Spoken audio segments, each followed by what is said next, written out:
Happy, happy, happy, happy Saturday.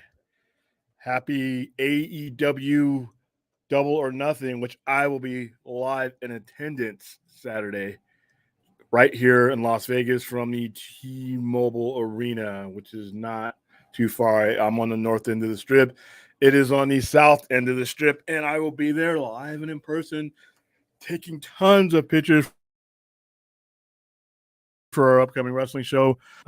Just hanging out with fellow wrestling fans, which is what I enjoy doing. There's nothing like live wrestling events. Hey, let's get this out of the way. The Sci-Fi Center Live is brought to you by several sponsors, but mainly myself.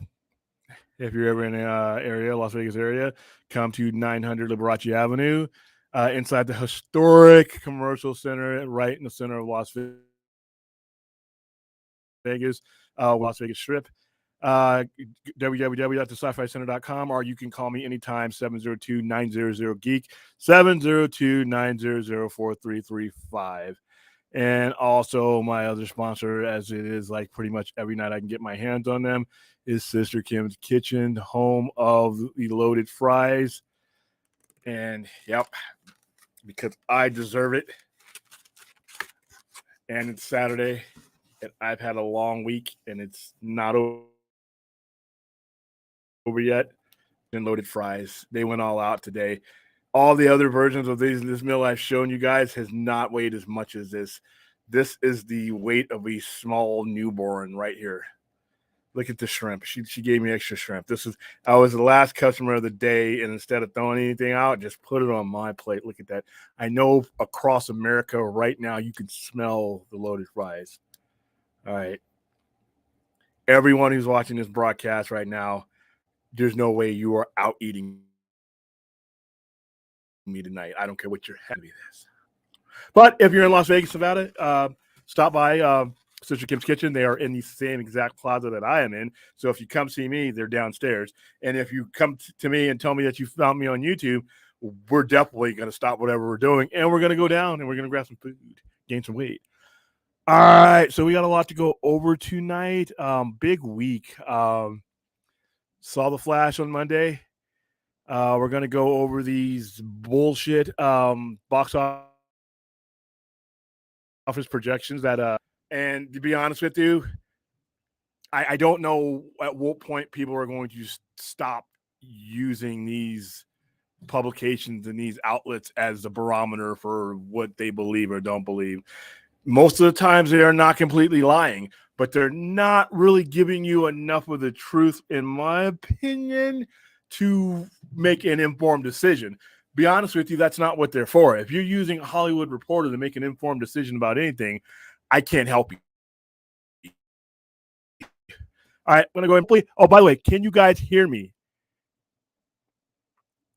Okay, so you guys can hear me.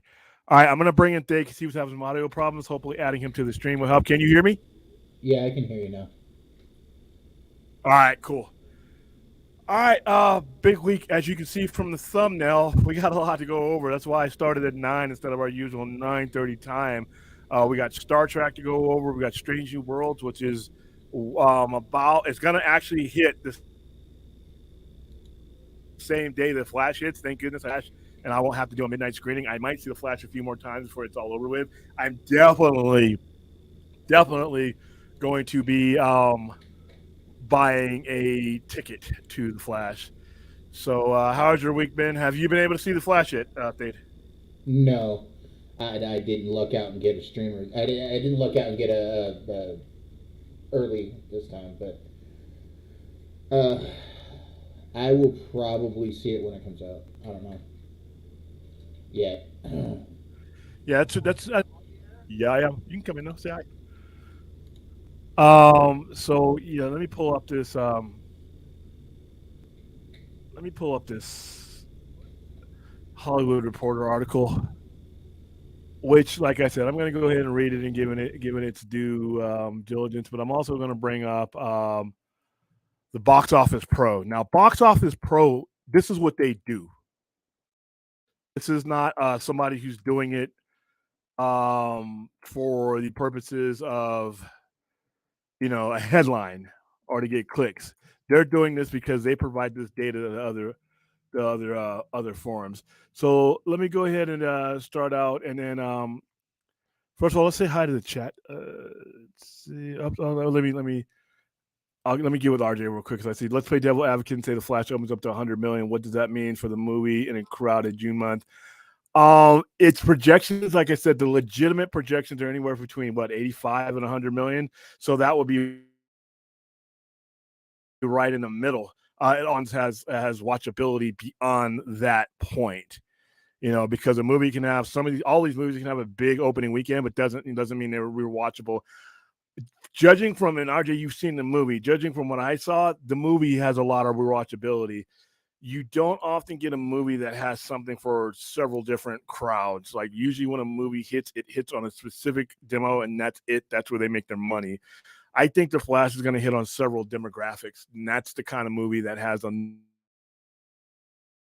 enough to push it over. But I'm going to get in here real quick. So I'll get rid of this RJ's. All right, so we'll get to the chat, but we got a lot to go over, so I'm going to go ahead and get with the topics. And Dave, if you want, you can bring up some mentions and anything else if you need to. So okay. I'm just basically going to bring up some highs and hellos. Okay, cool. Yeah, happy Memorial Days. Yeah.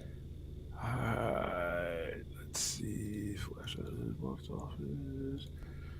All right, let's bring up my favorite outlet.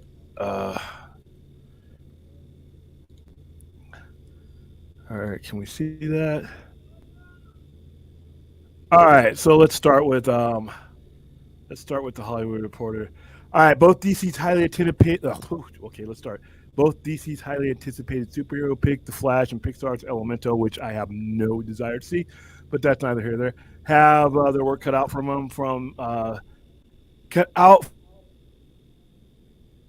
them before opening North American theaters on June 16th, or according to early tracking. We'll get to that because that's probably the most leading thing about this misleading. The Flash starring Ezra Miller in the titular role is pacing to open up at 70 million range, according to the sources who have access to tracking data. That's another thing that we'll get with, because their tracking data is not something you should be using for long-term projections. Box office insiders say that's a soft number for a movie that's been heavily promoted by Warner Brothers Discovery and has the best superhero of all time. Others note that the movie's hold once it opens is more important than the opening weekend gross, which could be important. In late April, The Flash was a toast of CinemaCon. It's the best superhero movie I've ever seen. WBD CEO David Zaslav told theater owners before they were shown the film in full. The pick opens up after tumultuous 2022 for Ezra Miller, who was arrested multiple times and subject of controversies, culminating in the actors issuing a statement. Let's see, we already gone over all that. So let's see. Warner Brothers has 3 weeks to make a final marketing push.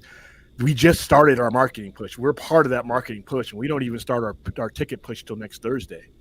So I don't quite know what's going on there. But The Flash, meaning there's plenty of upside in terms of generating interest and awareness to insiders. Ditto for Pixar's Disney Elemental. I'm not even going to bring up Elemental because that will probably never be a topic on this show. Everybody who wants to go and enjoy it and see it, great, but it's not our thing.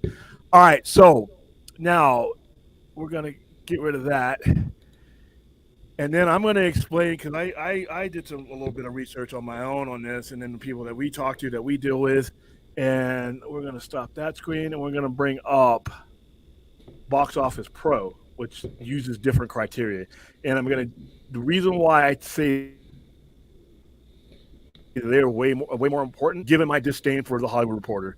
I don't think the Hollywood Reporter is lying, but I'm going to explain to you why there should be no regard given to those numbers.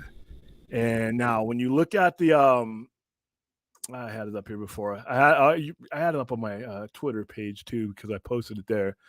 But Box Office Pros has it at anywhere between 85 and 135, with the high end being 135, with the more likely end being 135. Now, the reason, first of all, one of them is a trade. just go ahead and exclude what I feel about trades and their history, and we have plenty of reasons to take that with a grain of salt. And the other one is an actual data company that is a firm that is used by other companies. Here's a difference. The tracking numbers that the Hollywood Reporter and other trades are using, from what I'm hearing, because I actually called around just to see, hey, what, is there any truth on it? It's pre-sales.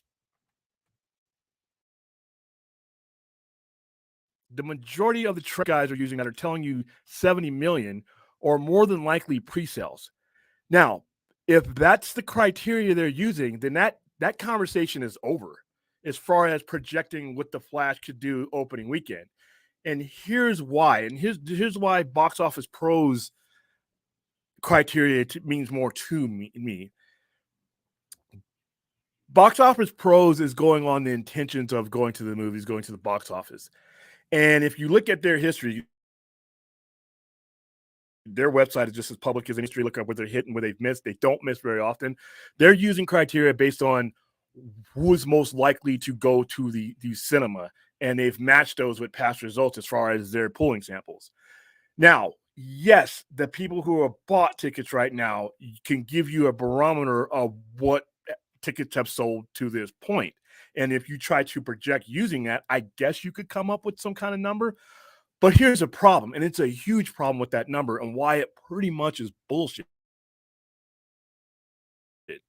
In regard to, not saying it's not truthful, but using it as any criteria to guess what the Flash or any other movie is going to do. There are two events, guaranteed two events that happen bi-weekly for most of us that are going to occur in between when the Flash tickets went on sale, which was a couple days ago, and the Flash releasing, and they're called paydays. Most people, and I know because we send a lot of people to the movies, are going to buy their tickets on the payday closest to when they're necessity, especially if they have a family. We've always discussed the $100 hit that you take between gas, food, and tickets to get your family of four to go see a movie. You may not be able to purchase advance tickets. And I know there's a lot of people who have, but the vast majority of people, including myself, especially if I can't go to an advanced screening, which I've been blessed and lucky to have been able to go to many, but when I can't go and I'm tight on cash, that payday before is when I buy my tickets. And if you live in a major metropolitan, more screenings. So if you are judging how the movie can be on like a guy like me who's jazzed about the movie, has heard from the pre-screenings, and I'm going to go, but I'm broke, then that means I don't fall into the category that you were using as far as your projection from the guys who've already bought their tickets. So the only thing that the Hollywood Reporter or anybody who's using those numbers can really give me any indication of how many tickets we've sold to this point. And it is more of a guessing game than what Box Office Pro is doing, because Box Office Pro is probably using similar and same type of people that they've used before. So, and they've tracked their sales. They've tracked those. There's ways they can track their results. So when I hear 70 million, and which is only 3 million more than Black Adam did, I don't believe that. And as somebody who's seen the movie, and I've seen movies that have this much to offer to this many, those kind of movies make money. And like I said, there's a lot in here for not just a Snyder guy like me. There's a lot in here for a superhero fan. This is a legit superhero movie. And like I said, even at 2 hours and 25 minutes, it's got rewatchability. If you're a Keaton Batman, if you're into Fossil Batman, I'm going to warn, it's not his movie, but he has a significant enough role into it. If you haven't seen him on the screen for 30 years, the people that were in our crowd, every time he said, and when he said his nuts line, they were like, oh my goodness.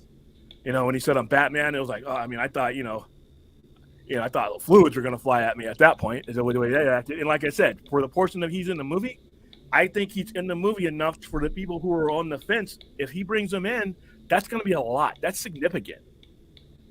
And the fact that it's just a well done movie, and you haven't had a movie like this to where the word of mouth has been like this. I mean, some of you in our audience have seen the movie. You probably know what I'm talking about. So when a trade puts something out, and everyone adopts that instead of balancing it out with the people who are not headline, whose jobs are not dependent on headlines, and they've been doing this a whole bunch of time, and they've been pretty accurate. They were pretty accurate about Black Adam. They were pretty accurate about the Suicide Squad. You know, they were pretty accurate about the Batman. I mean, they were within the range. So, and plus, this is a wide window, 85 to 140, 135 million. That's a big window. I think it's the higher end simple because, like I said, it's not just a movie that I was happy with. I was with different types of moviegoers, and we all walked out. Everybody I talked to would see it again, even if they got in for free with us. But they're some of the people I know, because I got emails, they purchased their tickets. So this movie has a different buzz about it than all the movies I've seen in a long time. In a very long time, and it's not just a buzz with a certain portion of fandom. I had people from all generations that are, and Warner Brothers is hyping this movie. We've been doing stuff with Warner Brothers for 11 years. It's never been like this. It's never been like this. The hype and the discussion we're getting and the promos we're about to launch, nothing like this. And we've had some pretty big promos. Godzilla vs. Kong was a massive. We filled the parking lot up with that promo. And this what they're talking about is going to dwarf this. They don't do that for movies that they don't believe in. So take that with a grain of salt. I'm just saying you should not be, no one should be creating big in paragraph articles with that as the sky is falling thing. And that's what happened, is like the first question someone should have asked those guys is, what criteria are they basing this on versus the criteria that the Box Office Pros, and there are 3 or 4 other organizations that do it as well. Box Office Pros is just one of the more prominent ones. So could it be a $70 million opening? Maybe. Who knows? But I asked the questions, like I said, when I was on, I told you guys a couple days ago, I asked certain questions to our people that we're in contact with. Is this a movie you would see again? And the resounding response I got was yes. Is there anything that would stop you from seeing this movie again? And people said pretty much, schedule and everything else, the usual suspects. Not one of those people brought up Ezra Miller. So, and I think the online community thinks that there's going to be so much anti-Ezra sentiment that it's going to halt the movie. I don't think so. I think the points in this movie that are going to bring people to it are much louder than anything that could detract it at this point. And it's an event level movie. They haven't had an event level movie in almost 8 or 9 years. That not only is an event level movie, it's an event level movie that really can't count BVS and Man of Steel, because the corporate guys didn't back it. They're behind this one. So I don't know. I'll go bring that back up again. I'm sorry. I was talking. I didn't see that was a pretty big before Nighthawk. Okay. Come on, William. That's a businessman logic with that projection logic. You need to think like a fanboy when thinking box office numbers. I even if I thought as a fanboy, I'm a fan who loved this movie. I mean, I really enjoyed this movie. And then, like I said, from opening credits, especially that first 15 minutes. First 15 minutes is its own movie on its own, and it's head spinning. So, but even if you use business logic, like I said, if you're trying to figure out how many ticket sales are now, yeah, that's fine. Use what's currently there, and maybe you can go by percentages. But if you're going on a trend on whether someone is going to show up to it, that's a whole different animal. Because, like I said, you could be broke now, but when you get paid, buy your tickets. And if you're asking those people, then you're probably going to get a bigger number than you are if you're just going off of advanced ticket sale. By the way, they didn't even make a big, they posted it and everything, and tickets went on sale, but nowhere near the way it's going to be next week. That's what you're going to see next week. By the end of next week, that's a ticket push. And the subsequent weeks after that, as we get closer to the movie, that is going to be the main barometer as far as advanced ticket sales goes. But like I said, it's the 27th of May. The movie gets released on the 16th. When the tickets went on sale, we were over 20 some odd days away from the movie. And like I said, there's that payday. And depending on when your payday fell, there's 2 paydays. So you're probably going to wait till that last one. Like I said, if I hadn't seen The Flash the way we saw it, I would be in the category that, you know what, I know I'm in a city that's going to have plenty of screenings. I'm going to go ahead and buy it as soon as I can. But nobody asked me if I'm going to the movie show. It's like polling. So, all right. Yeah, Miami Heat blew 3. Oh, boy, the Miami Heat. Oh, that's all. In the Boston Celtics. That's the NBA's conspiracy theories for you guys. For anybody who doesn't believe that Denver can draw a number in Miami, now the conspiracy theories are going to be out there saying, oh, we need Boston in there because nobody's going to watch the NBA Finals now. I'm not a conspiracy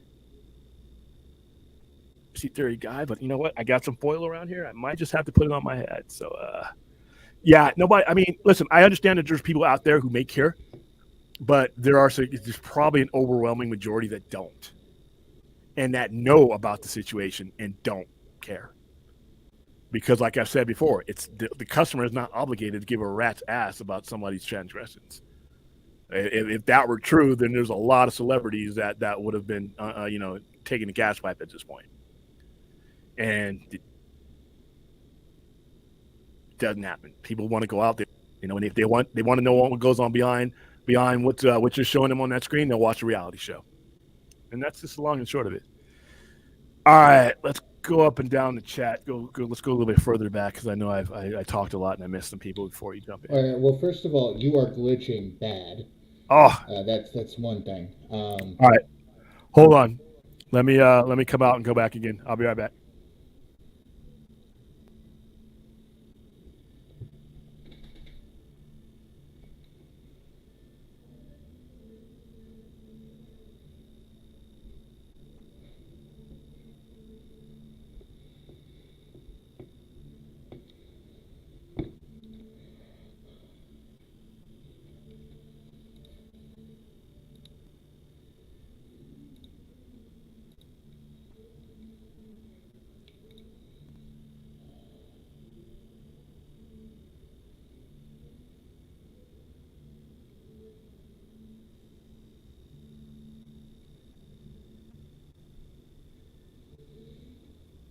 All right, I had to leave Cox again.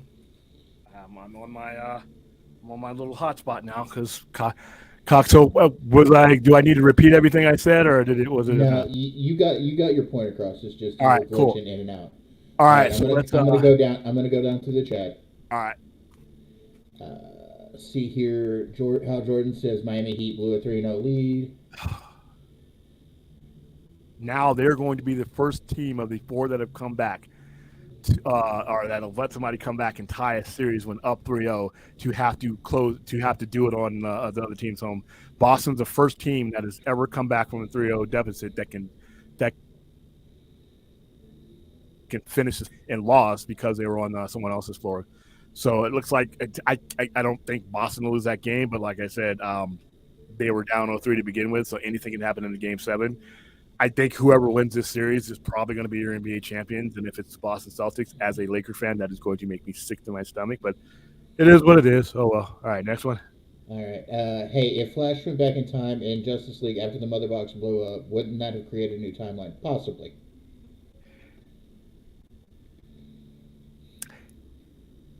All right, so I'm going to be very, very, very, very careful there because there's an explanation to what he has done and what he can do. And in the movie, yeah, I'm gonna say not necessarily because when he did it in Justice League, he went back he knew exactly where he was going back to. He knew exactly who he was going back to, and there was no alternate Barry. There was no other Barry that was created at that moment as a result. That we know of. But I'm going to let you watch the movie and let the explanation that's given shed more light, because there is a possibility for me to sort of ruin this for you, and I don't want to do that. All right, next. Okay. Did you see Night of the Champions? Yes, I did, and I'm glad I pay for Peacock and not for full pay-per-view buys. Some of the matches are okay, but it was just a good Raw. It's just a good Saturday morning Raw, like they used to do back in the day when you had Championship Wrestling or Wrestling Superstars, which would air on Saturday morning at 10. That's pretty much what it was for me. Not an awful pay-per-view, but nothing event level. It was nothing special. But yeah, I did see it. Says Gunn needs to make sure that his DCU films don't do the 45-day to stream. The DCU film should be in theaters for at least 60 days. Okay, so what I just read on this, I was doing a little research on this while William was talking. Max may move to 100 days before a movie hits streaming here soon. It just depends on the movie. They're saying though they'll keep the 45 days for some movies, but certain other movies are going to go to a 60 to 100 day stream. Which is the way it always should be. It should always be dictated by business. It should always be dictated by business. If you think that you've got, if you think you've gotten the most that you can get out of a movie in the theaters, and go and put it on Max, and if you think that it's like, say it's The Flash, and you think you can still get a mileage out of it, keep it in. I think that's the good way to go. All right, next one. Okay. Hey, William. So which is worse, the current WGA strike or Howard the Duck? I'm going to go ahead and say the current WGA strike, because it's got ramifications that are going to really screw us on so many levels. Howard the Duck was just a bad movie I don't ever have to watch again. The WGA strike is doing damage to all the shows I watch. Everything I watch is being affected by this. Every movie I want to see made, Blade Runner 2099, is being affected by this. So I'm going to go ahead and say that one awful movie, even Howard the Duck, possibly the worst movie of all time, doesn't have the dire effects that the WGA strike. I can't believe I even answered that question. Next. So once you see the film again in theaters, William, will you tell us the difference between the pre-screen version and the final cut of The Flash? Yes, I'm pretty sure thousands of other people will too, because I think they're going to add some significant things to it, and I think there's certain characters that they've been trying to add to it at the last minute after the film was locked. So I'm pretty sure they won't. People are going to spoil that part of it, and they may even spoil it just for marketing. But yeah, I will tell you exactly, because I'm going to be there on night one. Spider-Man says, I can smell those fries here in Tempe. Yes, you can. Tempe, Allentown, Pennsylvania, Las Vegas, New Mexico, Plainfield, New Jersey, Hoboken, New York, Miami, Florida. I want you all, each and every one of you, to put your nose and your nostrils up to your laptops right now, or your phones, whatever device that you're watching the show. I need you to the aroma and the glory. I want to share this with you. I don't want to share the food with you, of course, but I want you to share in the admiration of it. I'm so tempted to just take one of these shrimp off and eat them on air, but I want to savor that enjoyment for later on tonight. So, next. Okay. Ford says he's having sushi. Lately, I've been eating a little bit more sushi. You just got to go to the right places in Vegas. Not all sushi is created equal. I love, like, down here we've got a place called Central Market here in Texas, and they have their own sushi bar inside their grocery store. Oh, wow. It's really good. You can actually watch them make the sushi. Oh, that's cool. That's what I want. I like that. I know there's a bunch of places in Tokyo. When I go, I want to see that. But Tim Anderson, damn, that food looks good. There's also a sushi restaurant called Irihana that I go to sometimes. That you can watch them make your sushi there. In fact, when you order the roll, it's not even made yet. They make it for you while you're sitting there and you order it. All right, cool. Next. Let's see here. We got Chappie with $1.99. He says nobody cares about the whole Ezra Miller situation. Not really. Not if. The people who care should care. Because let me just put it to you this way: RDJ did a hell of a lot worse than Ezra. Actually, went to prison for several years and still made a good comeback with the help of John Favreau. Woke up in some kid's bed in some stranger's house. So yeah, so sorry if you're worried about what a celebrity does, but it really shouldn't matter to anybody. Yeah, we have a legal process. Let the legal process run its course. When it does, unless I'm a juror being selected, knock on wood, let's hope I'm not.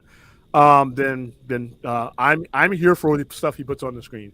Just like all those people when Michael Jackson was going through those allegations, they were selling out arenas. When R. Kelly was doing his thing, he was still selling albums. Deshaun Watson has got $238 million Cleveland dollars in his pockets, and he's got 21 rape allegations he had to settle and an 11-game suspension he had to serve. So, yeah, you know what? People are not obligated to give a rat's ass about what everyone else thinks they should give a rat's ass about. It's their money. They're going to spend it. Ford says, how does the Flash movie compare to the Flashpoint Paradox animation in terms of story, scope, or alternate universe surprises? Oh, alternate universe surprises, it measures up to it. The scope for me is more the potential they unlocked in the actual story that they were able to tell in 2 hours and 25 minutes. In terms of the story, I thought the story was much wilder and much more crazier in the movie than it was in the animation, the Paradox. All right, next one. Okay, we have, didn't the Dark Crisis bring back the Infinite Earths in current DC? No, I think there's still only 52 Earths, even with Dark Crisis, but there's also the Dark Knight's Death Metal stuff too, so... Yeah, we're gonna have to go through a primer. Be honest with you, we may have to do something after the Flash gets released, because I don't think to explain all these goofy things that they've done in the last 36 years, including Infinite Crisis, including Dark Crisis, including Zero Hour, including just all this mess that they've made that they could actually still monetize. So, but I'll answer that question, Spider-Man, probably the weekend of the 17th. All right, next one. Okay, give me a second here. Oh, by the way, just like I promised in the description, we have a particular fan that wants to debate the merits, and we'll get to him in a little bit, who wants to debate the merits of CLOVERFIELD. All right, I'm going to let you guys know outright that band is going to lose. We'll bring him in. I'll send him a link. I've already promised I'm bringing him. He's going to lose. Stella says William and food porn. Dude, we should have some. What's the? You know, this is where Enosh's crazy drops should come in with his crazy food drops. You guys can add your own music. Oh, wow, you can feel the heat radiating off of it. I almost don't want to eat it. I almost just want to prop it up and just let it sit there. But I'm starving, so I will. And I'm pretty sure Kim is going to make me something that's even more beautiful than this. All right. Enosh says grocery store sushi. Hello, Enosh. Okay. How you doing, brother? You're playing with your intestinal system. Well, no, okay. No, I'm going to take that back, because Smith's Food King and the Smiths in Moreno Valley and the more higher end Smith, they actually have a legit sushi chef. So I'm going to take that back. It's the convenience store sushi you need to stay away from. Grocery store, if they have an actual, if they're in their meat department, their MSP department, they actually have an actual person to prepare it and do it right. No, that's good stuff. By the way, Enosh, good to see you. Glad to hear from you, and you know how I feel. I'm rooting for you. Thanks for tuning in. I hope one day to be on one of these squares with you sooner than later. No, that's what you avoid. That's what you avoid. This is bad. This is bad. You were playing games with your lower intestinal system with gas storage. No, don't do it. It should even say on the package, don't do it. Vincent All right, next one. Vincent says Smith's is great because Kroger has quality food. True. They do. Yeah, and they actually have the people like, dude, in certain cities, Smith's salad bar, and before COVID, their salad bar, they had a salad bar, they had everything in it, man. It rivaled Whole Foods, because Whole Foods and some of the ones, the gourmet health food places, they got great stuff, but my broke ass, dude, I can only get like a quarter of a pound of salad because it's like $7 a pound, man. You go to Smith's and you get a lot more. You still weigh it, but you get a lot more. But eating healthy is expensive, man. All right, next. Chappie asks, what's the deal with the WGA right now? Nothing. They are absolutely deadlocked at the moment. I tried to have an update, and I tried to keep up updating it up until because I wanted to update people on it, because every question that I'm getting is tied to something that can't happen while the strike is going on. And like I said, we have guests that we were supposed to have on our Star Trek show that cannot come on because of the strike. So Stella could add to it because she's been watching the strike. There you go. Yeah, I mean, there's no movement on it because of the issues with AI and residuals. And, you know, if you guys have any questions about that, because I only know the old system, and the reason, you know, if you go back and replay what I said a few weeks ago, there's no movement. There are no negotiations scheduled between WGA and the studios. So that's a big hint. SAG-AFTRA has just decided probably to join WGA in their strike when their contract is up at the end of June. They are in talks, though, but Fran Drescher, the president, yes, the nanny, is saying they should vote to strike. They're going to strike. They're going to strike. Yeah. Damn it. Well, this is why I said they're this going to is, strike, you know, and then the directors are going to strike. Yep.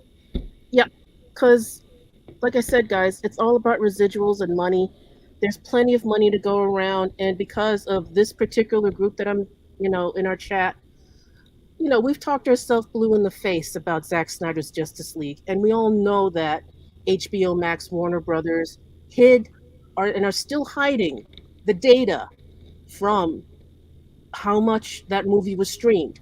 I know I put in a good 200 hours. I mean, not 200 hours. I let that bad boy run on loop. It was on loop. You know? Yeah, I did. I did exactly what Zach said, and then when I realized I had more devices, you know, 2 of them were playing Justice is Great. 2 of them was playing, you know, just Zack Snyder's Justice League. I got those counts in, but quick thing off topic before I forget. Hey guys, guess what's gonna come up during the boardroom meetings after June 16th? Guess what numbers are gonna come up that Zaslav's gonna want to look at? Flash. Yep. He's going to look at the Flash and he's going to look at Zack Snyder's Justice League, because bet you anything you're going to start seeing ads and promos for all the stuff that he's in, because they're going to want to capitalize on that, like they should. But go back. I'm sorry, interrupt. Yeah, no, and you know, I'm sorry, I didn't mean to be mean before by saying, you know, entertainment is a business. No, guys, that's the truth. That was me. It's true. Yeah, no, I mean, guys, you can fantasize all you want, be at home, play, you know, armchair CEO, you know, entertainment head honcho. But guess what? You are not running that studio. You are not greenlighting things. Not paying for anything. Not paying for any of it. And they ain't paying you for any of it. Yep. Yes, I wish they need to give Sci-Fi Center Live there are residuals. Us 3, man, we should be like at least, you know. Actually, technically, Warner Brothers does take care of me with movie passes. Yeah, I mean, what I'm saying is, man. And like I said, again, I am nobody. I worked as a legal clerk at a studio, actually several departments. I am nobody. But what I saw happening around me, and what I read that went across my desk while I was filing, is amazing, okay? Entertainment is a business. Unless it's going to make them money, the executives, they're not going to touch it, okay? So you could go, oh, but fans, they have to listen to the fans. Guess what? They don't. They do not care. That's why you know, I am sorry, guys, if I'm busting your little bubbles. Also, I'm in pain right now, and I'm just telling you guys, we're in for the long haul, right? They're not paying the writers, they're not paying the actors. They're not going to pay anybody, because those executives want every single cent of revenue coming in to themselves. Never fear an executive getting fired, because their severances packages, they are disgustingly laden with tens and millions of dollars severance pay. Stella, here's what I need you to do something over. I need you to take a free screen of this loaded fries, and I need it to be your avatar because I need something to look at. I just don't want to look at the I'm screen sorry. anymore. No, I mean, no. I haven't figured out how to do that on my laptop yet, so forgive me. Wait, hold on, wait, I'm getting it. Get it? You got it? I can't take damn it. screenshots off this thing. She's Sorry tried. again for trust buying me. a cheap Download machine. it from Sister Kim's website. Yeah. But hey, speaking of strike, there is one entity that I think has a legitimate case, and that this strike is very important for them to hold their ground. And it might not make me popular, but it's Netflix. Netflix, if this doesn't go the way they need it to go, their business model is based on it. See, like unlike the other streamers who have studios and other revenue streams to back them up on it, that is what Netflix does. So what could damage and slightly damage HBO Max, Paramount, Peacock, and all these other guys could actually level Netflix. So Netflix is one of the people that's holding it up, and this is where I can kind of see some sides of it. This is a strike that needed to happen for all sides involved because Yes. these are precedents that we need to know about, not just for entertainment, but for us. We create content. There are content creators out there. How is this going to affect us in the larger and smaller scheme? So it's unfortunate, but it's one of those things that just has to happen. Unfortunately, it's happening at a time where we're awaiting so many things. Like I said, everything we talk about on this channel, Superman Legacy, September 2025, no. Yeah, You it's could being pushed 2025 is out the window, guys. Nope. So Yeah, because I mean, Unfortunately. yeah, again, they're not okay. I told you the old system of how they counted residuals. Even if you use that system, think of how many people are going to get screwed because the studios won't release the data on how many viewings exactly in each country that episode or movie played in. Guess how many people get screwed when those studios hide that number? They may account for, okay, it played, in the 50 states just once a day. But when it really streamed like 100, 1,000 times a day in one state, I mean, the money and is another thing. So if you make something for streaming, and this is very important for like HBO or Max. I'm sorry, did I add HBO? Anyway, when you're looking at something like Warner Brothers, if you put something on streaming, but then you end up showing it on TV and other networks, you get ad revenue. Do the writers, does everybody get a part of that ad? There's just a lot of questions that have to be answered. So unfortunately, my little fanboy heart is going to be broken because Star Trek, everything is being affected. But on the human side of me is like, I understand. I told a guy who couldn't come on our show that I've been trying to get down to get this show since the third episode of Picard. I've been trying to get this particular person down. And when we finally got a schedule opening, he couldn't do it. And another person associated couldn't do it because of the strike. And there's a lot of things you can't do. But I told him, just like I tell everybody else, it sucks. But I understand. And right now, I support you. So there's our strike update. Strike update. Basically, guys, again, I tell you, you'll be able to catch up on your watch lists on all your streaming services because nothing new is coming out for a good long while. So watch us. Find other content on YouTube or whatever you prefer to stream your stuff on or watch. It's going to be a while, guys, because for them not to talk to the writers, and the writers are the ones that create this stuff. And again, the whole bit with AI, Justine Bateman, I'm just going to make a little synopsis. The woman that played Mallory on Family Ties, she actually also has a computer science degree now and everything. She said that if they wanted to, they could make an 8th season of Family Ties with AI now. They don't even need the actors for the voices. Okay? Think of how devastating that could be. Because you're going to be eliminating all these job lines. And the thing with the writers, they're, if you threw a database of every script that's been in existence for the past 100 years and you give it to an AI to write something and then get one human to tweak it to get it on air, again, you just eliminated all these writers. And, I don't want to hear just find a new job, find a new line of work. Bull crap, This is something that is a human endeavor. All these stories talk about the human equation, the human heart, the human journey. Well, how can it not be written by a human? So yeah, thank you. Getting off the soapbox. All right, go ahead and we're gonna hit up some more chat, and then I'm gonna bring in our contender that says he has he's ready for me with Cloverfield and trying to make a fight Let's get this chat knocked out first. Yeah. So Never says, what's your realistic worldwide box office predictions for The Flash? Opening weekend or just overall? Overall. I think he's asking overall. I wouldn't be surprised with anywhere from 750 to $1 billion. It's that wide a window because there are just I haven't seen a movie like this to where I can put my head around it and say, nah, because I got the feeling from certain movies that that they had the ability to do certain things. This one is beyond that because, like I said, so many demographics I think are going to walk away happy with this. I wouldn't be surprised. I'm not saying it will make $1 billion, but just like Mario Brothers, when people told me Mario Brothers first crossed $1 billion, that doesn't surprise me at all.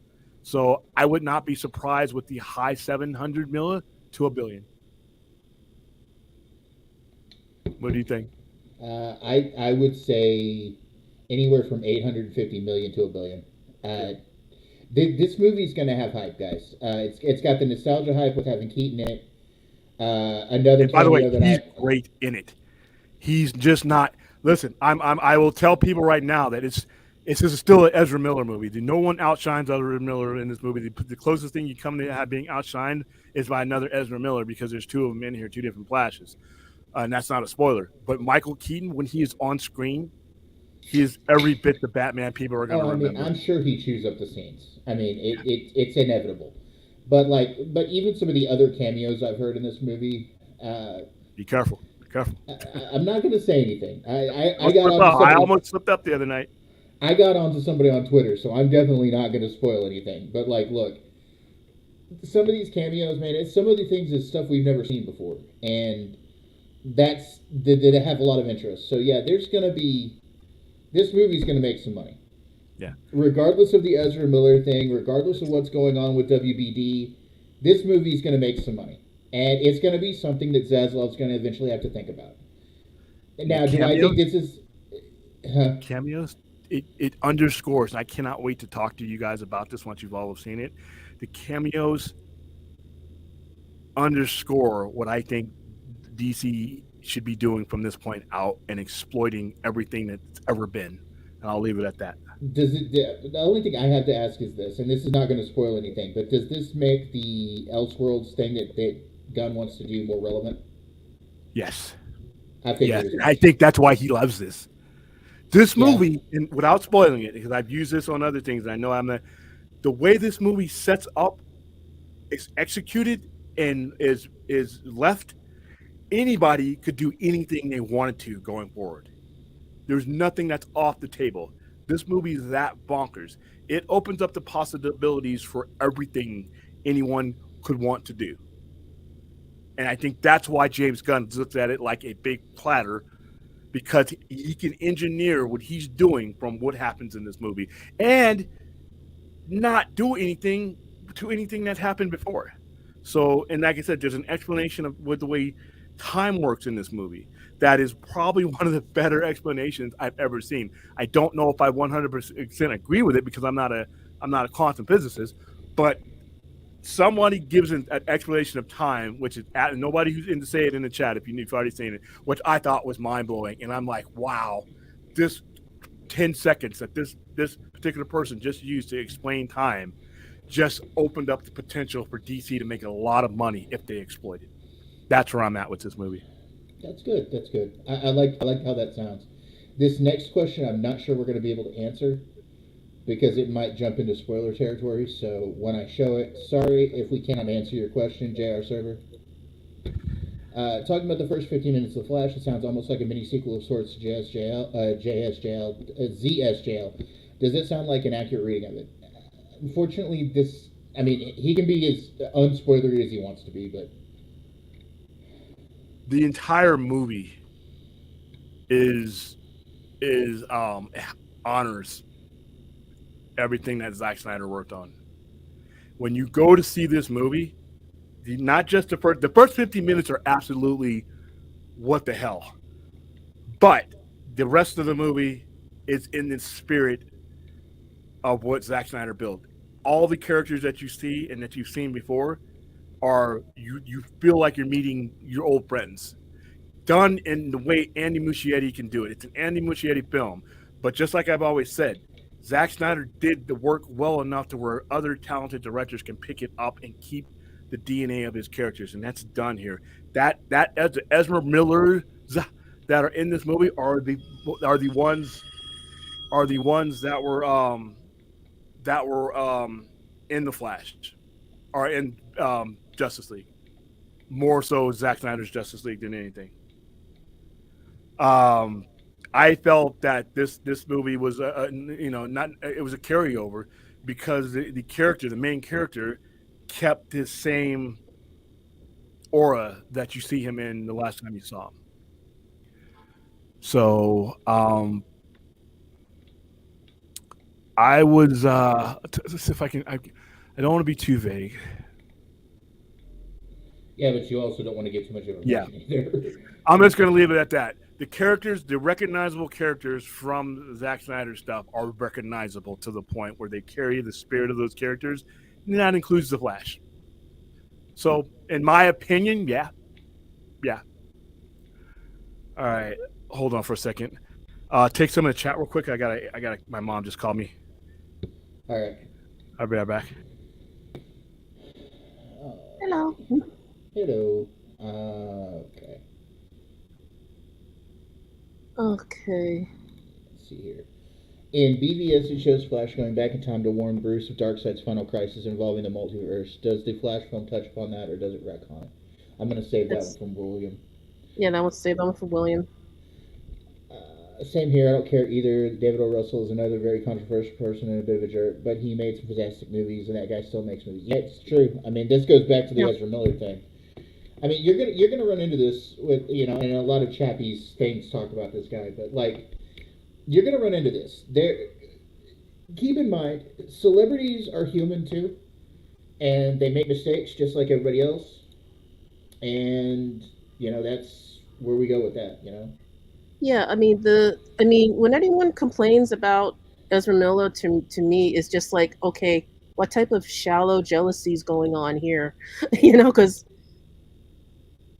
it's like, why are you being so hard on this person? It's like, legally, he hasn't done anything really offensive. Yeah. Unlike some others. So it's just like, which world do you live in? It just tells me that whoever complains about Ezra hasn't lived life very much, and you really should stop, because you're only going to sound good to other people who haven't lived much of a life, or know, people that has lived a little bit. What are we answering? What was the question? Sorry. Chappie was talking about other like controversial actors and directors and stuff, and how it really shouldn't matter. Oh yeah. Listen, you as a consumer, it's up to you. That's the cool thing about the free market system. You can cast your vote by not going, and there may be some people that cast their vote. I don't, dude. The feeling I got, I wish I could transfer the feeling that I got when I was in the theater to you guys, that so that you understand. I haven't felt like this. I haven't felt that vibe in a long time. Not with a DCEU movie in quite a while. Even the ones that did make good money, like Wonder Woman and Aquaman, different vibe. And as far as ranking them goes, as far as theatrical releases, Man of Steel and BVS are top two. If I put Zack Snyder's Justice League in there, then I have to put The Flash at close number 4. But as far as theatrical releases, it's in the top 3. I think, and everybody's going to be subjective, it's going to be different. I think it's better than Wonder Woman. It's light years better than Aquaman. Aquaman is a lot of fun. It's goofy fun, and it's kind of stupid, but it's fun. It's like a Saturday morning cartoon. But as far as the story, now, I heard when I heard Robert Meyer Burnett bringing up, because I was talking to him, and we were talking about, he says this movie is a lot more joyful than the Snyder movies. I don't quite know what movies you were watching, Rob, but this movie's it's fun, and there's humor in it. but it's not dominated by humor.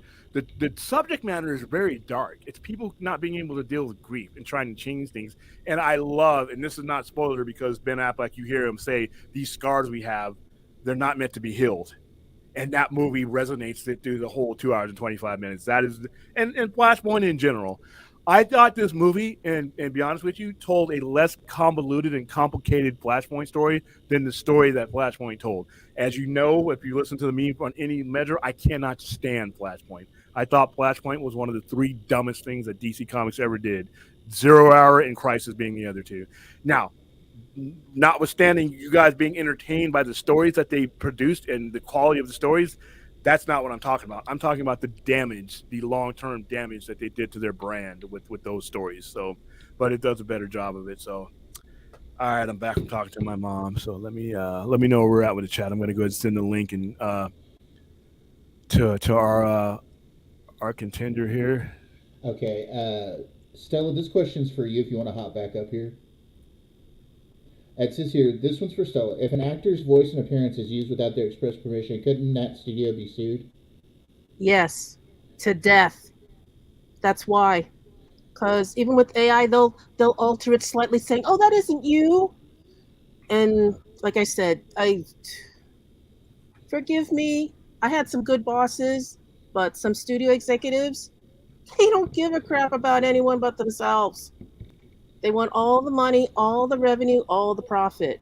Screw everybody else. That's anybody who has lots of employees. That's the retail frame of mind. It's not good. It's not good. I've worked for major corporations. I've worked for some major studios. It's really, really disgusting, the greed. The Walmartization of society. Money to go around. Yeah, well, but it's modern times. Things must change. There's plenty to go around. That's the problem. I love how he doesn't even ask me if I played these games because they know I'm not a gamer. Spider-Man, I can't speak for Stella, but as for me, I have played about half of the Arkham games. Yeah, and the ones I did play, I liked. So. Yeah, Thade's the gamer. I am not. I wish I was, but I am not. Okay. Yeah, I am. And I just don't we have, let's see.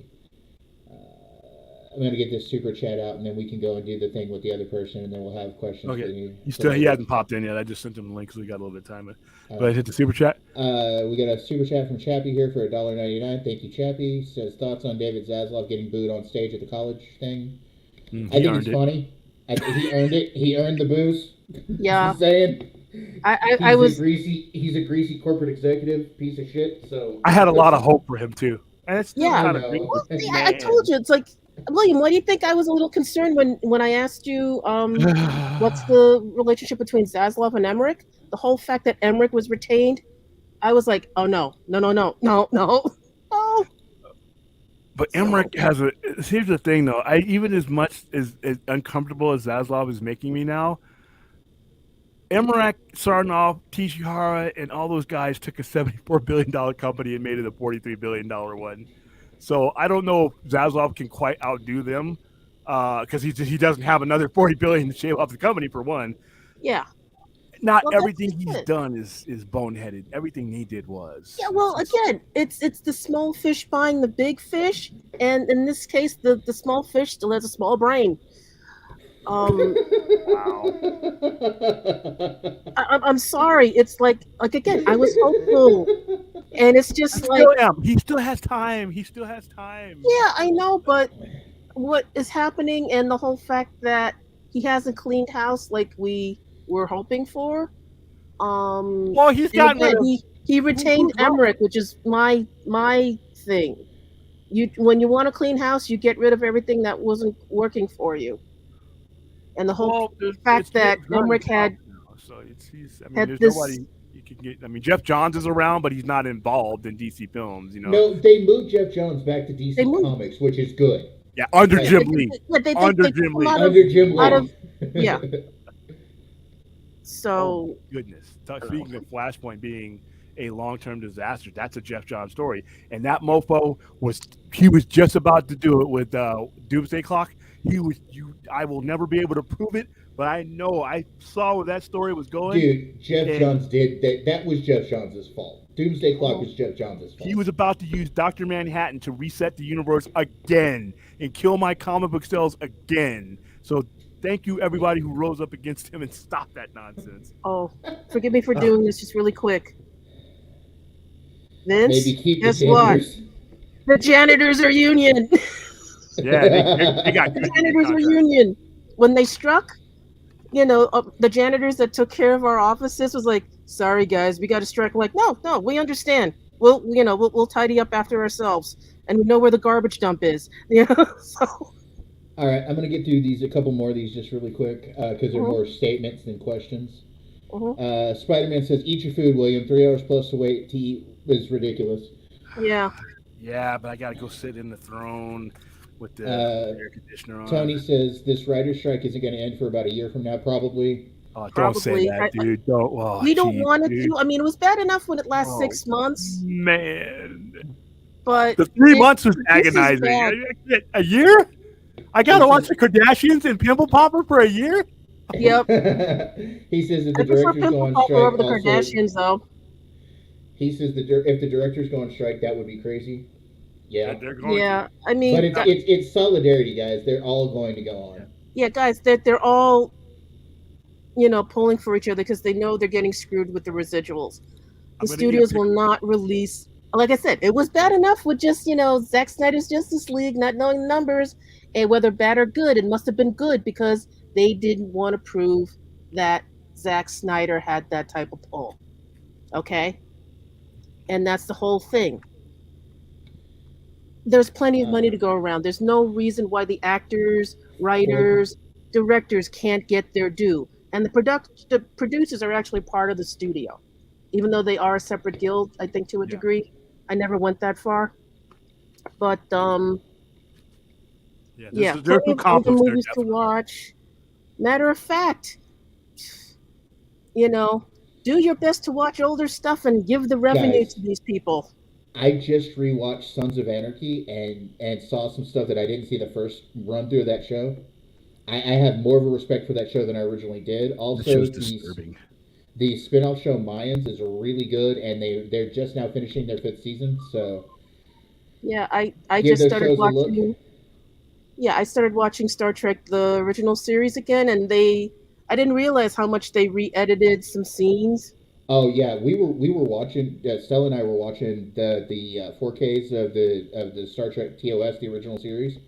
Dude, there is that one planet, right, Stella, that was so vibrant and it like dazzled the eyes.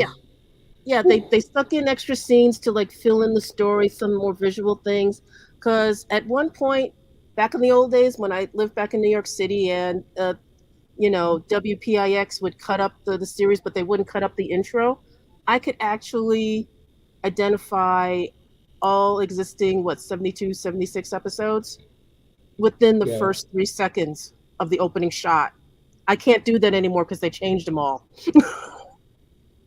So we have another super chat here. We got Chappie for $9.99. Thank you, Chappie. Ooh, thank you. That's Chappie. our guy who wants to debate me. Yeah, I know. He says bad. This is what it's about. Actually, he says bad news. It's not letting me log in because my Safari isn't working on the link you gave me. But if if we have another thing we can do, but if we can't, sadly, it's going to have to do this another day. We can do it another day, dude. Yeah, I was ready to tear you apart. We can take care of it another day. Yeah. No problem at all. Let me know. We'll always make time for you, Chappie. Don't worry. For me to destroy you on the merits of Cloverfield. This is a question for me, and I'm just going to go ahead and field it really quick. It says, hey, Thade, which is better, Sons of Anarchy or Breaking Bad? I prefer Sons of Anarchy because I'm an outlaw, but Breaking Bad's pretty good too. I just don't really go with the whole drug dealer thing anymore because been there, done that.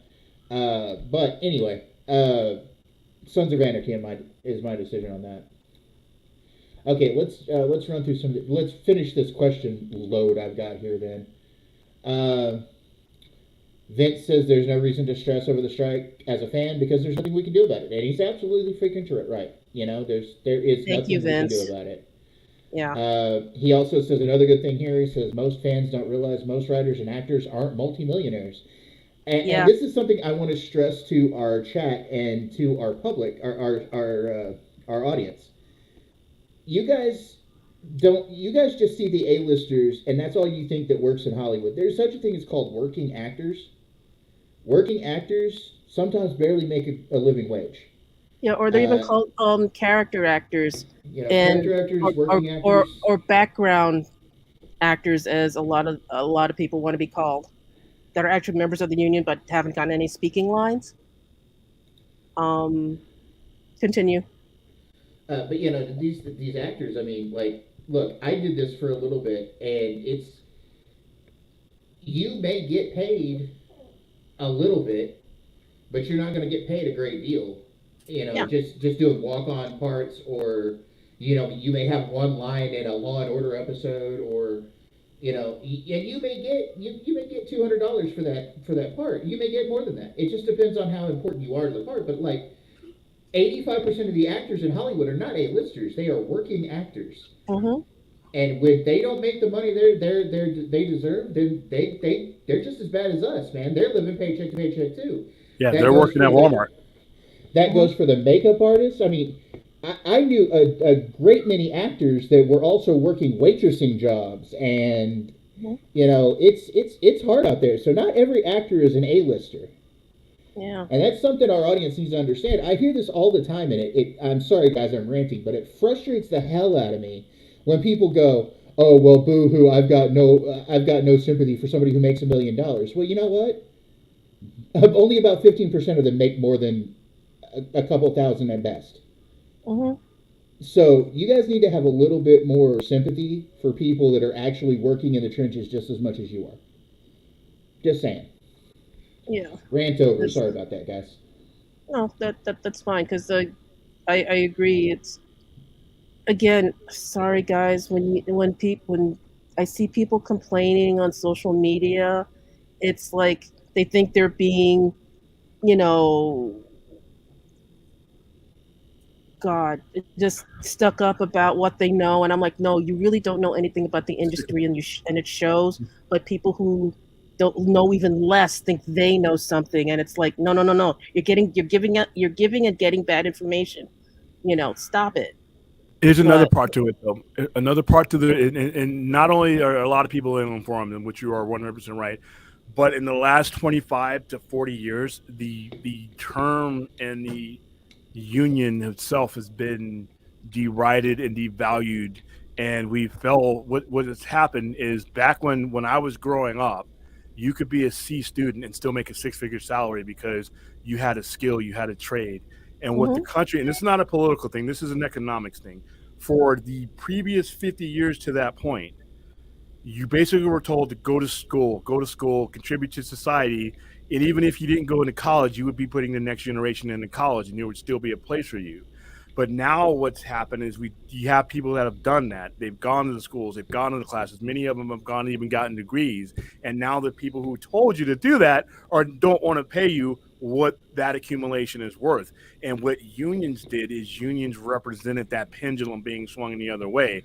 But what we've done since the mid-'80s up till now is we villainize unions, large part to the consumer. The American citizen has done it themselves, because why? We want cheaper stuff. And when you want cheaper stuff, you give corporations leverage to, really put pressure on unions and make things that, to where now we have to go through these big, elongated strikes because of the erosion of what the unions meant has been eroded, like I said, the last, not just recently, but all the way up to this point. I'll say it. Since the 1980s, when Ronald Reagan broke the air traffic controllers union. Okay. Yeah, yes, I'm not old. Since Reagan broke the unions, that's been the problem. Uh-huh. And I usually myself don't like getting political, but this part really isn't political. It's just how unions. This is directly affecting what we're watching and seeing in the geekosphere. Because my family, when we came here, we were involved in a lot of East Coast stuff. We were a lot of unions. We were involved in a lot of unions, the Teamsters unions, the dock workers unions, the steel workers unions, a lot of the unions in my family. And breaking the unions is a mistake, because the unions are there to protect our workers. Yes. And everybody all of the major capitalist companies that breaking the unions was a good thing. No. And the reason they did that, they didn't do it to protect anybody. Don't let them fool you. They did it for their own greed.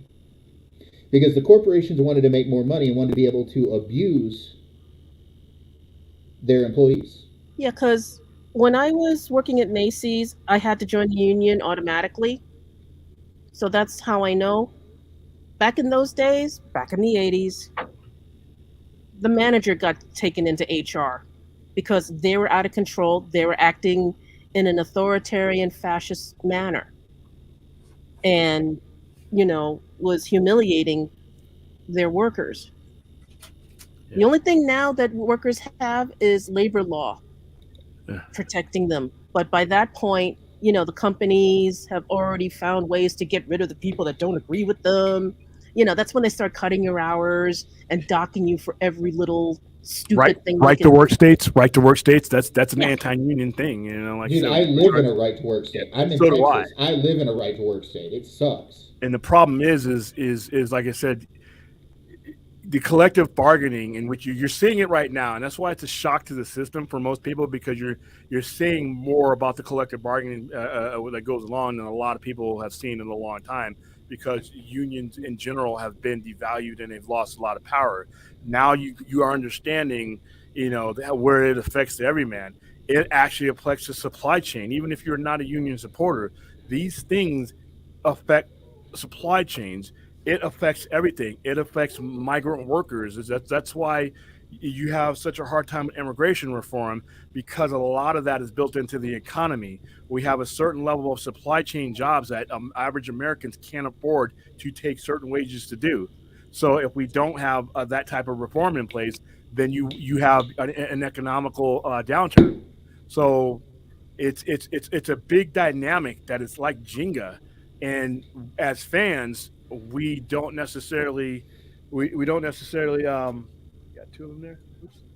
Hold on to make sure you close these, don't poke yourself. This one? Okay, cool. As fans, we don't have to look at that. We see the end product and that's it. But now we're seeing what's inside the sausage, because it's jamming up our there you go. It's jamming up what we want to see. But all this, see you later. You want another sticker? Go ahead. It's the stuff we don't want to see. We don't want to know how that stuff is made, and that's where the people who want to, dissolve unions get their power. They get their power from oblivious. If we're oblivious to how all this stuff will affect us, then we don't care.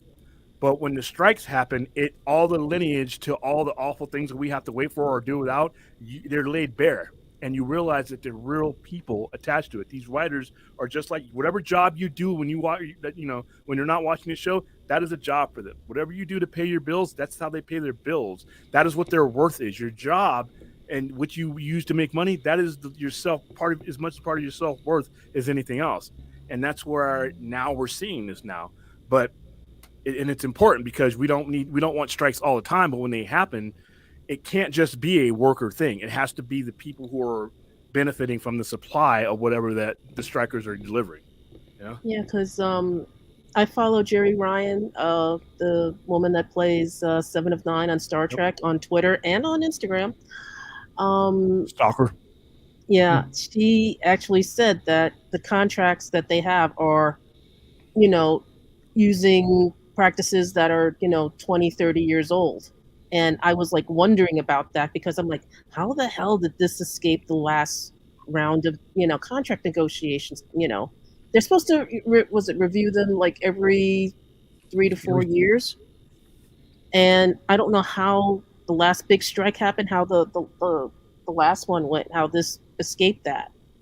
But again, I guess with the pandemic and the rise of streaming, you learn something new every day, but I didn't realize these guys were getting shafted with the residuals. And again, the good thing about this, you're not getting new stuff, is rewatch their old stuff, folks. But you're also helping them build up their residuals, so they have to pay them. Okay, so I wanted to field a couple more questions here, because Chappie may be coming in soon. He said he may be able to get into streaming radio soon. Okay.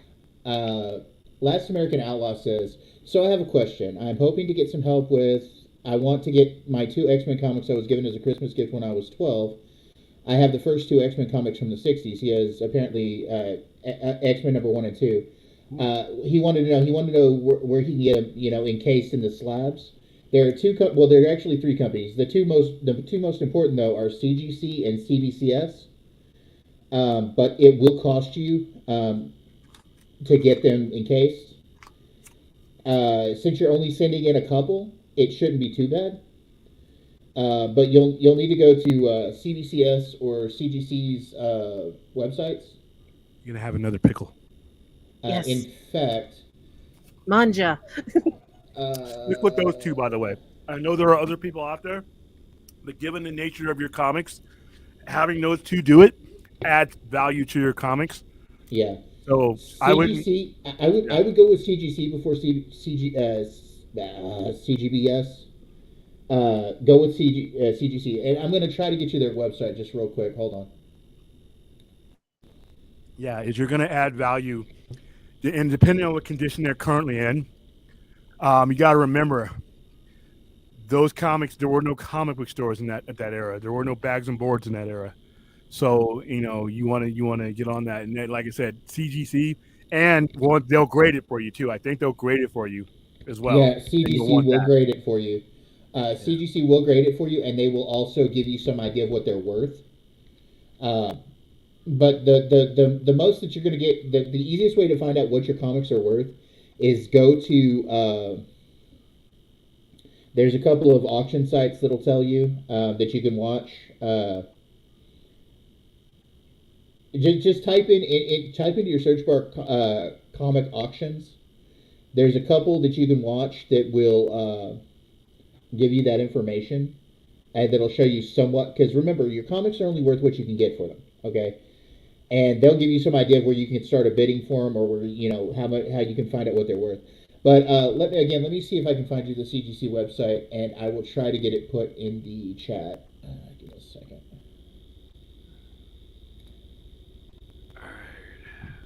That's CBCS. There's CGC. Okay. Here we go. Okay. Give me a second. I got to go to a different device to put this in the chat. So. Oh wow, I'm way back. Mm.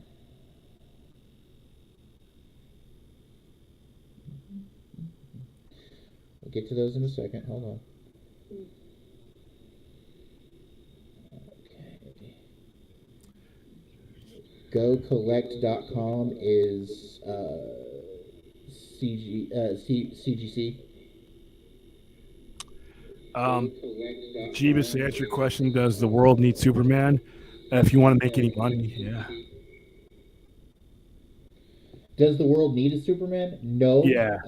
But I think he's talking about in regards to storytelling. I'm like, financially, yeah.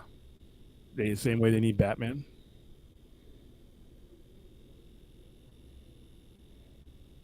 I mean, that's going to be a hard case to make to stockholders. Hey, it skips Superman.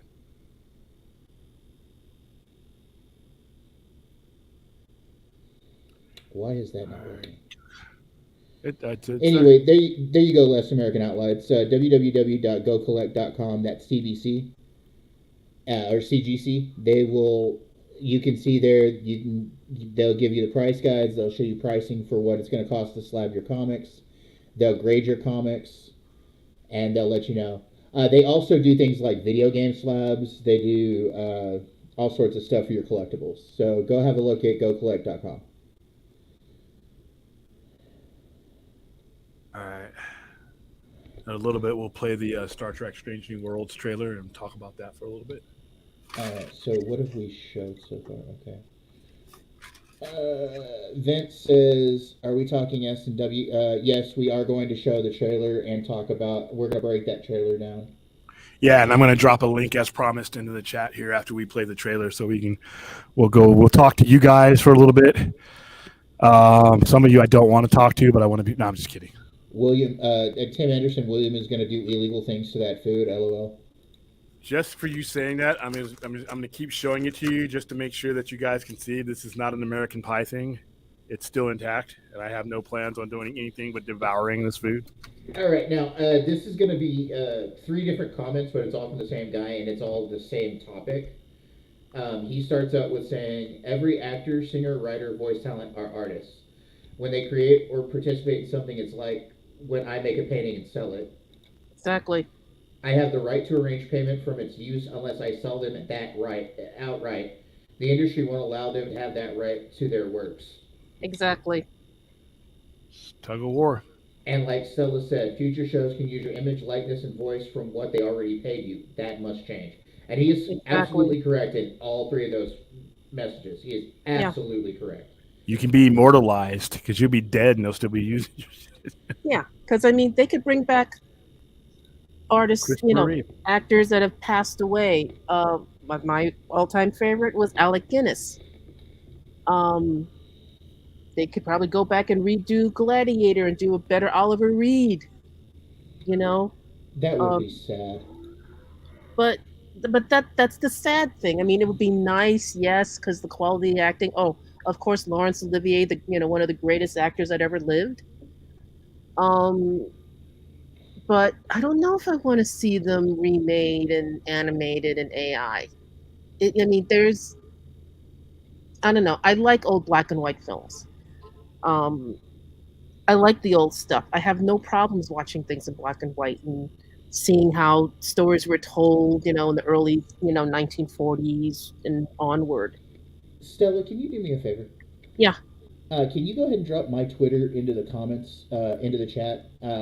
Last American Outlaw, I'm going to have Stella drop my Twitter into the chat.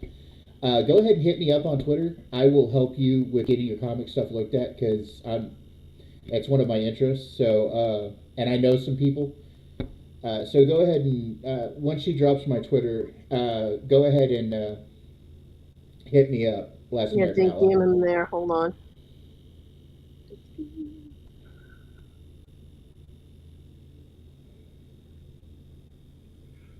All right. And while she does that, Clinton Huntley mentions another one. They've already done Carrie Fisher. Yeah. Which is horrible. I think they got her permission to do that before she died, though. Well, they also had their daughter help out. It was her daughter that they put her face over, Billy Lord.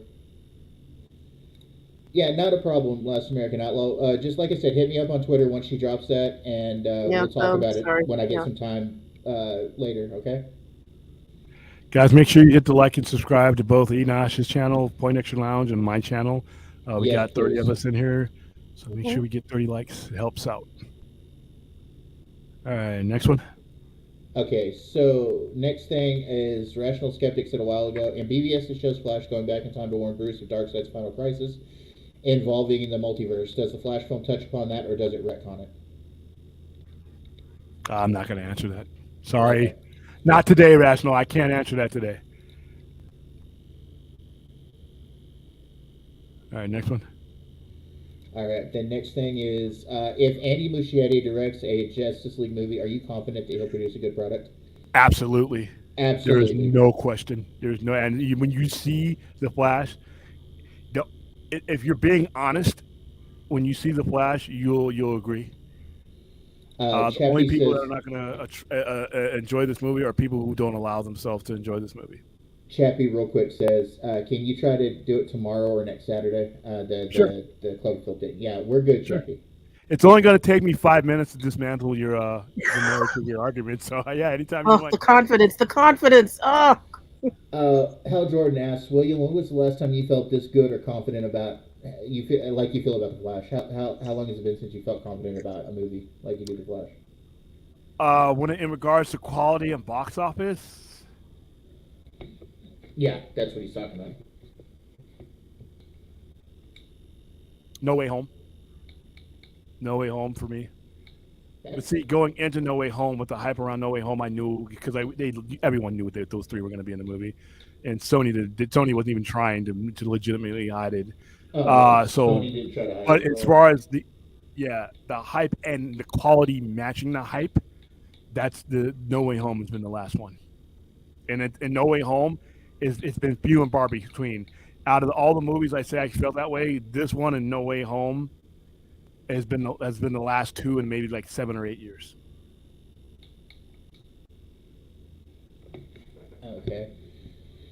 All right. So, Last American Outlaw says, would you guys consider Barry selfish for making the choice to go back and save his mother during the Flashpoint? Would he still be considered a hero for making that selfish choice? Yeah, and that's the problem I have with Jeff Johns characterizing him in that manner. The Barry Allen up to that point would have listened to Bruce. Would have listened. He was a scientist. He understood. He would have never done that.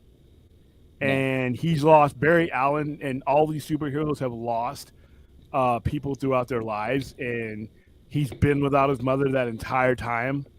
And now all of a sudden he's going to lose his morals and do that. I just never bought it. There were certain aspects about Flashpoint I thought were absolute BS. Even if at some point in the game there was quality BS in there, it was just not something that I could ever believe that the Barry Allen that served alongside of Superman and Batman with the moral compass that he gets from them and that he exhibited in any other time would do something. Not just selfish, but stupid. It was stupid. So, yeah, no. My answer would be no, but everybody else, there are going to be people who've only known that version of Flash who think that would be consistent, but no. In any Flash, especially Barry Allen Flash, no. Not even Wally. No version of the Flash. Well, and no other version of the Flash would have let him do it because they would have understood the ramification. So, and bringing up Wally, like you did just a second ago, Wally had sort of the same thing go on when they were doing the whole Heroes in Crisis storyline. Where he freaking turned and murdered a bunch of people because he was offset about his, his family that didn't exist. That's just certain writers and certain writers have done horrible things with some of these characters, and I'm a comic book guy, and most of the time I don't disagree with the big two, but DC has a lot to atone for, and currently in Marvel, so does Zeb Wells, but we won't go there. Yeah. If you ever get a chance, there's something that I watched, and I'll probably bring it up, and I'll put the link somewhere down the line. It shows you the after effects of the negative after effects of Flashpoint, not only creativity wise, but creator wise. There's a lot of people that rub the wrong way. Well, Flashpoint led to New 52 and other stuff and Rebirth. Yeah, but you got to understand that if you're a DC fan that's maybe 35, 40 years old, or even older, say you're in my age group, which is the money spending, it was a good money spending demographic. You've had your universe rebooted 4 times in your lifetime. You've had your collection invalidated 3 times. If you're our age, William, we've had Crisis on Infinite Earths, 0 Hour, Infinite Crisis, Final Crisis, Flashpoint, New 52. Flashpoint, New 52, Convergence. That's 7. It's too many. And now we've just had Dark Knight's Death Metal, which is not bad, and Dark Crisis now. But continuity used to be a good part of the core values of collecting comics. Continuity and value and continuity and storyline, and they've really hurt themselves. So. And that's what I'm trying to say. That's my problem with what Warner Brothers has done with DC. What certain people that were in charge have done with DC. It's too many continuity changes every 5 to 8 years. Yeah. All right, next one. Okay, so based on what's being said about the strike, I'm going to go out on a limb and say that between that and the Flash, DC's plans are going to need some significant adjustments. Yeah, definitely. Just like Marvel. Delay is the key word. Just like MCU is making some major delays right now. Okay. Yeah, everything is going to be delayed for at least another year. They just delayed 3rd season of Strange New Worlds. Strange New Worlds, yeah. House of the Dragon, a whole bunch of stuff's been. Well, season two is still filming. No, they're filming because their writers, they're actually using the Writers Guild in the UK. Yeah, it's the So UK they're, Writers they're Guild. a slightly different animal. So that's why they're able to film season 2 of House of the Dragon. So it's not quite associated, even though it's an HBO Max product. It's a little complicated because I was reading something about that a few days ago. Yeah. But yeah, guys, just be prepared. If you got stuff to catch up on, whether it's, Buy comic books. movies, yeah, catch up on your reading, literally, book form, ebook, whatever. It's going to be a while before we have any new entertainment products. Okay, Last American Outlaw. I will give you this when it comes to the MCU. They probably will not screw up the X-Men because Kevin Feige was around in the 90s for the X-Men and a lot of the stuff that was going on. So that the X-Men are one of his pet projects. That's why he fought so hard for Fox to get the X-Men and Fantastic Four back. So you can almost be rest assured they're not going to screw up the X-Men. But we're going to get some characters that were not mutants in the comics that are now becoming mutants because they're trying to get rid of the Inhumans. So They're gonna name our certain characters. and don't get me started with that Namor crap. He's a mutant, William. He's a mutant.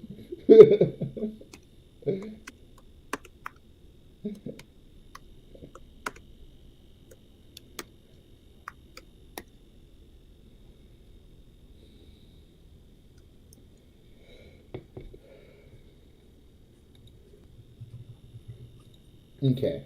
All right. It came into the store. I'm still here. Spider-Man says, you don't like Flashpoint, I understand, but did you enjoy Thomas Wayne Batman and Martha Wayne Joker? Actually, No. I like the concept myself. William probably doesn't. No. I don't like what Tom King did with Thomas Wayne Batman later on, though, in the comics. Having him go after this universe's current Bruce was horrible. Yeah, that was. To me, the whole concept of Thomas Wayne as Batman and Martha Wayne as Joker was dumb. And the reason why, and I said it at the time that they happened, is certain aspects that certain fears affected certain people in different ways that made them who they are. The fear, the bats, the cave affected Bruce Wayne in a way that you can't guarantee that would have affected his father necessarily. You could make the general excuse, well, he grew up in the same area. That's a stretch for me. And it was just like, yeah, all right, great. But I've never been a fan of the Thomas Wayne Batman. I'm a Bruce Wayne Batman guy. You can say that, William, but there's been many times, including in a short comic book series, limited edition series that I got back in the 80s, where they suggested that Thomas Wayne had been Batman before Bruce. So yeah, and it's usually a stretch. Like I said, you got to realize what individually inspired him in order for me to be able to buy that, and that's fine if other people did. I just didn't like Thomas Wayne. Listen, when it comes to Batman, for me, if it ain't Bruce Wayne, I'm passing on it. So I don't care about any other Wayne. You want to stick it, Damian Wayne when it becomes the time. Bruce Wayne. I know a fellow YouTuber, contemporary of ours, William, that hates Damian like with a purple passion. But that's hilarious. Yeah. I mean, I didn't. If he never happened, I would have been okay. But now that he's here and he's not going anywhere, they've done a decent enough job with him to where he's enjoyable. I mean, I would prefer Batman to have any kids. But that is neat. Those statues are really cool. I'll be right back. So Numbers says if the other two guilds go on strike, does that mean all projects currently filming stop? Yes. Yep. Everything stops. Well, everything stopped when the writers went on strike. Yeah. And but there won't even. Oh yeah, that's going in the Star Wars section. There won't even be any pre-production or post-production because they were working on some things, but now they're completely leaving out. So. Yeah, everything basically at studios come to a grinding halt. And can you hear me? I can hear you. Can you hear me? Yeah. Yeah. Okay, yeah, no, because I was circling on my laptop, so I wasn't sure. Yeah, everything when the writers went on strike got shut down. Everyone tidying up and cleaning up. Because all the catering services, all the grips, set construction, audio guys, lighting guys, they have nothing to do now. Outside of tidy up and get ready for what they start up again. Yeah. So yeah, everything is pretty much full stop. It's like if it's worse. Like if you got caught in a snowstorm at work, you just clean up, do your best because no one's coming in. That's about it. So. Okay, so let's see here. I'm still here. I can hear you guys. Save that one for William when he comes back. I had to get something down off of the shelf for somebody. Go ahead. All right. So Spider-Man here says, so not a Batman 666 fan, I suppose, William? How about you, Thade? I'm guessing you might like it. Okay. Batman 666 is, again, Damian Wayne. So, the demon. He's the demon. I really have no problem with Damian. It just depends on what the writer does with him. Sometimes he's a prick. Sometimes he's okay. I don't think I think he fits in the Bat family about the same way that Jason Todd does. They're both kind of loose cannons. So you just have to understand it's his upbringing more than anything else. Yeah, and he's evolved as a character. Yeah. Being brought up by the League of Assassins is not always the best motivation for life. Chappie says, okay, William, Cloverfield or Howard the Duck? What's worse? We answered this before. Cloverfield is a disappointment. Howard the Duck is a disaster. So there you go.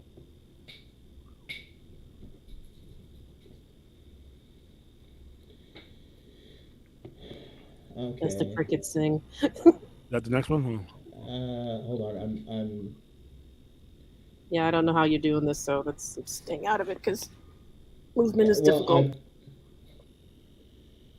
Okay, it looks like we're caught up on questions. So let's move on to the Strange New Worlds trailer stuff. There we go.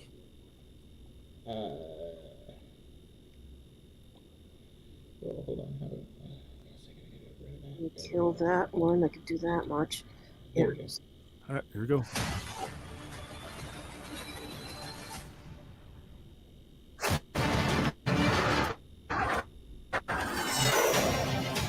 You gonna start the engine sometime soon, Erica? Don't worry. I did this 100 times during the war.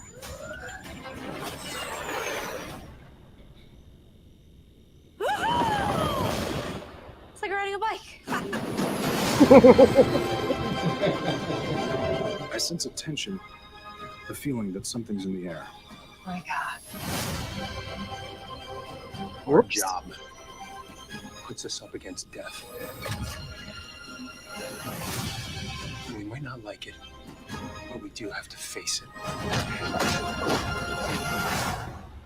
Hold on to your saddles. We are explorers. It's easy to forget how awesome that is. That's the mission. It's what we love most. I have this crazy theory. I love a crazy theory. Yes. I know. Chop. Do you know the odds of all of us being here at this time? It's improbable, and yet here we are, together. Surprise! Ah, yes.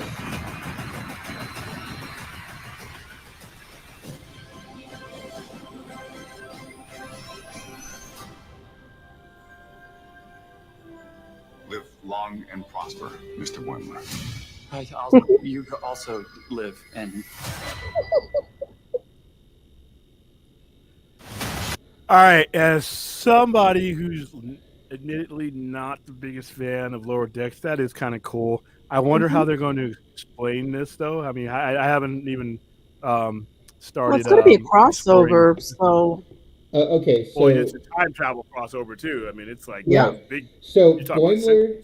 So from what I've heard, Boimler and Mariner are coming over from lower decks, and then some of the bridge crew are going over to lower decks, and they're going to be animated. Yes.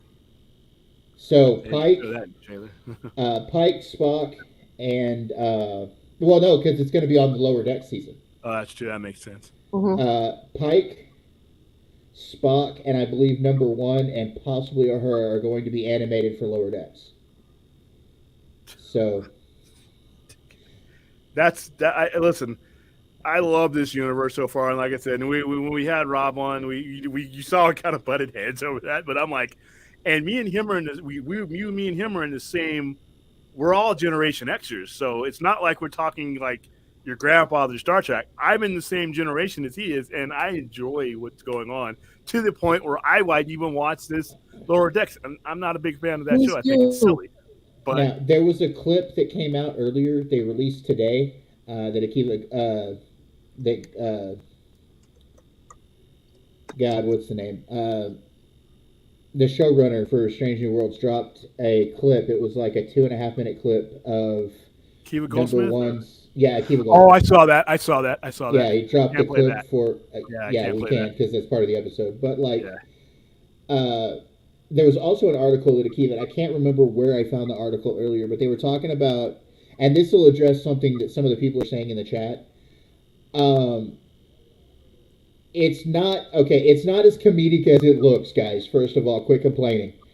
It's a very serious show, all right? It just has a couple of moments of levity. And you know what? There's no problem with levity in a sci-fi show, okay? Well, they're using that to market it against the people who are saying that was too dark and broody.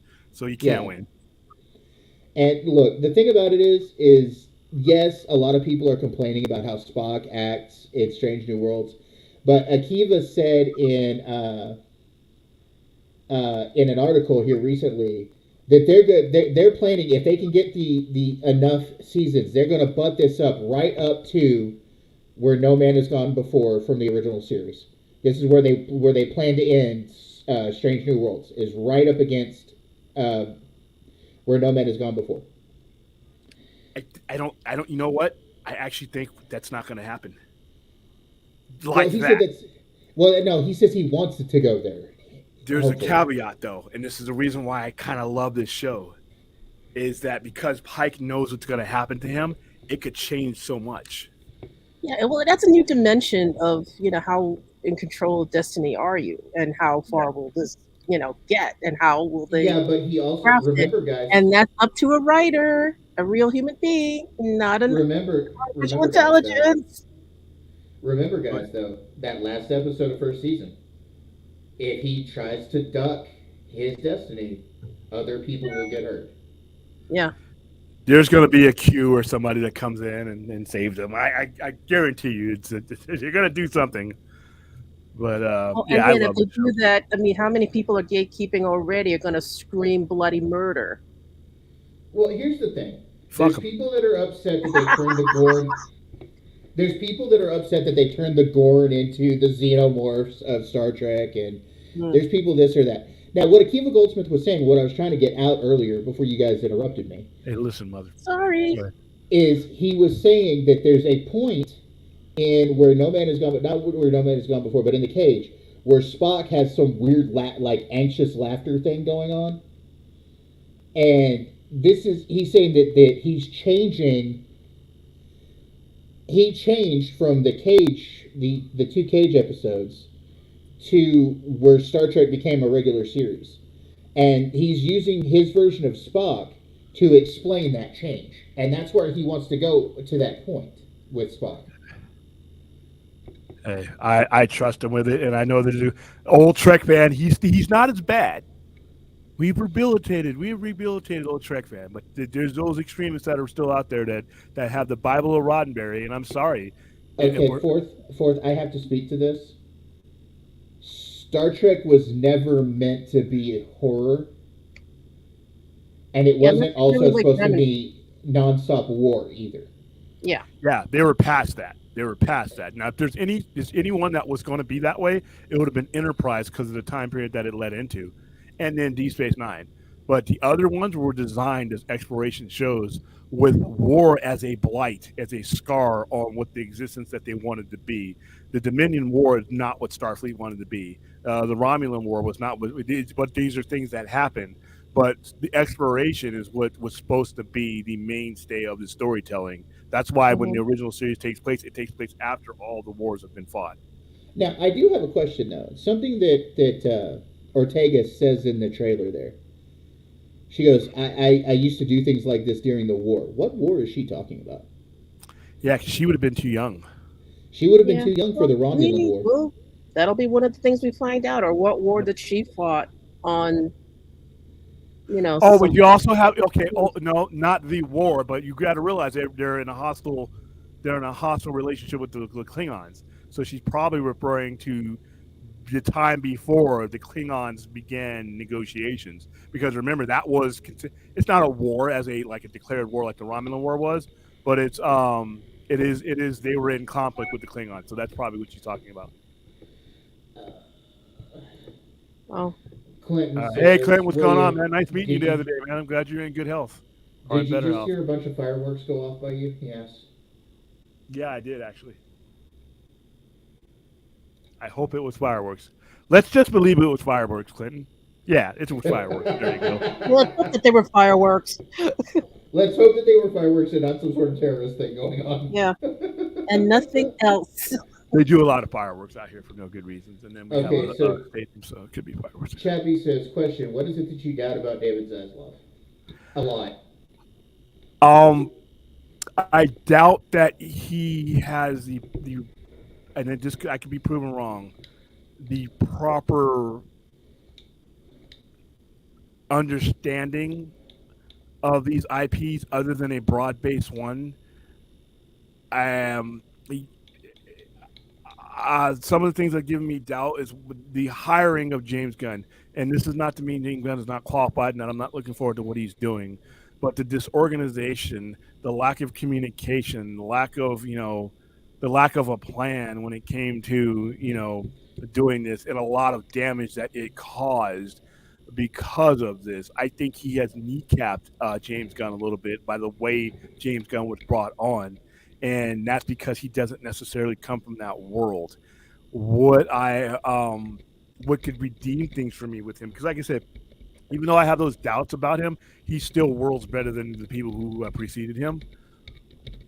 Now that he has James Gunn there, problems aside, if James Gunn comes to him with some outlandish non-corporate type of things, I'm wondering if he's going to be the guy that entrusts James Gunn to just go ahead and do that.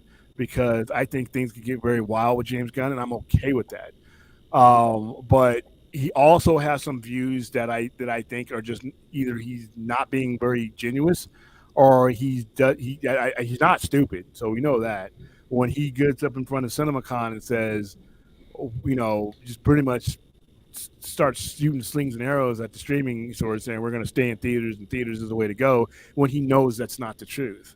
Why would you do that? This strike thing, the best course of action was him just to say nothing, or basically says, hey, we have a complicated situation that we have to work out, but I think we'll reach it in the end. He's said some snarky things that has made it easy to paint him and make him a villain. So I hope that these are just sampling sizes of him, and that the overall product of David Zaslav turns out into something I like. Like I said, he's already better than the previous regime. But that margin, that bar wasn't high. So yeah, jury's still out. Yep. And again, the small fish that bought the bigger fish, and I think Zaslav doesn't know what to do with the bigger fish budget mentality, and I think it could be a problem. Smaller fish needs bigger brain. Well, the pick and save attitude. I think he came in with an attitude, and this was a mistake that when Alter Amato was brought in, you're either going to run DC with the resources that you're supposed to, or you're not going to run DC very successfully. That's why Hamada was doomed from the outset. They brought him in under a mandate to bring down budgets and produce projects. You can't do that. You're basically saying you don't want to do DC, because in this landscape, and what the expectations of comic book movies are these days, if you go pick and save Superman, then you are telling your fans that's how much you care about your most important IPs, and they're not going to show up. So yeah, he's going to have to make some adjustments, and like I said, give him time. It hasn't even been it's been a little bit over a year or so, and he did inherit a heaping pile of shit left for him by AT&T. So jury's still out on Zaslav. I hope I have some better better things to talk about. Don't pin the failure of WB on AT&T. AT&T bought WB for their hardware. They wanted their communications hardware. So they didn't care what happened or pay attention to what was going on in the entertainment division. Well, that needs to be pinned on him, though. I mean, yeah. Well, again, they were going unchecked. Should have sold Tuner. Yeah. Well, again, I don't know why they weren't sold separately.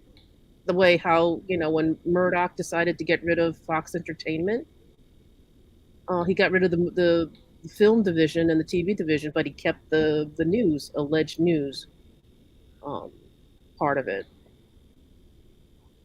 But again, nobody was going to over offer. I mean, they paid the same for Warner Brothers as Disney paid for Fox, but Warner Brothers was instantly devalued by what had been going on before, whereas Fox wasn't. Fox just hurt it a little bit, but Yeah, they deliberately split that up because he didn't want to maintain the movie division.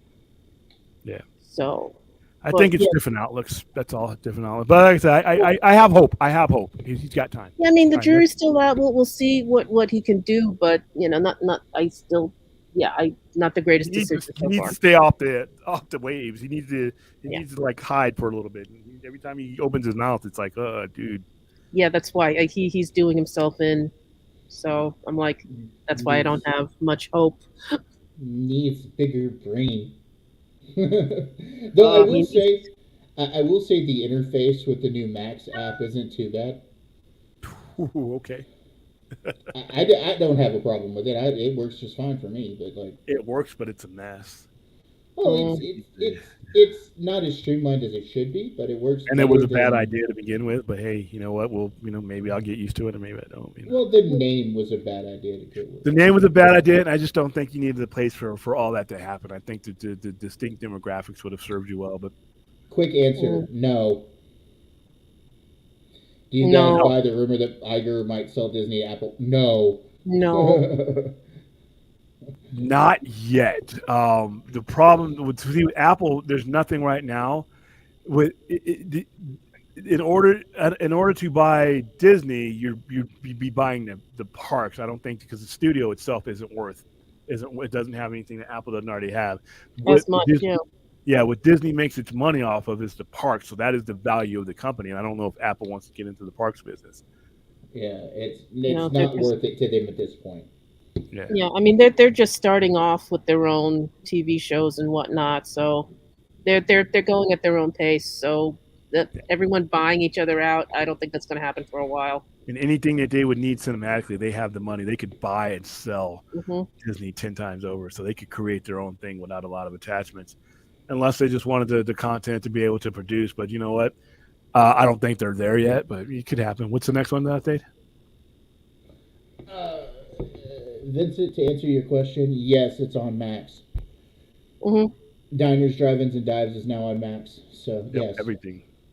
Yeah, I mean, we just started watching Ghost Adventures over there, and they've got all. What's Naked and Afraid Love? Naked and Afraid Love. I didn't even know that existed until they consolidated. I'm like, I knew there was Naked and Afraid Extra Large. I mean, all that. Now you're dating under these circumstances. Ew. Yeah. People are strange, William. People are strange. What was the reason why Ant-Man and the Wasp: Quantumania underperformed? Lack of what's the word? Advertisement, basically. I got a different answer. It's just lack of a major IP. Ant-Man has not been treated like an A-lister, even though he's one of the founding Avengers, but they have not treated him on that level. And you groomed your audience on a certain level of character. And the further you get away from that character, unfortunately, since you didn't treat these other ones like A-listers, that's how the fans treat them. and it's just not something, especially with Disney Plus. They're just not going to take that risk when it's not Iron Man, Captain America, even Thor. Thor made good money, but it didn't make the kind of money that Iron Man and Captain America did, or the Avengers does. So they blew their wad with these characters, and now they're under the second tier characters. They'll never. I don't know if they'll ever reach that level again because it was new, but that's what happens when you have Eternals and stuff like that. You have characters that are not mainstay characters that these guys have made a connection to, so they'll make that connection on HBO Max. HBO Max on Disney Plus. Okay, so what about SDCC? Can Marvel or Disney or whoever announce any new products there? Okay, Feige is going to be at SDCC and he's going to announce some things, but it's going to be very limited. And he's probably not going to give you hard in stone dates like he would normally be able to. Yeah, it's going to be very general announcements with no set dates. It's because it's going to have to be that vague because their writers aren't working. They're not going to have any actors to, do the scenes. So just, beware. Again. Hey, it might be a con that I can actually go to and move around without all the Hall H knuckleheads there. Yeah. Okay, so what's the deal between Disney and Sony with Miles? Miles falls under the banner of the Spider-Man products, and Sony will never sell the Spider-Man properties back to Disney. Never.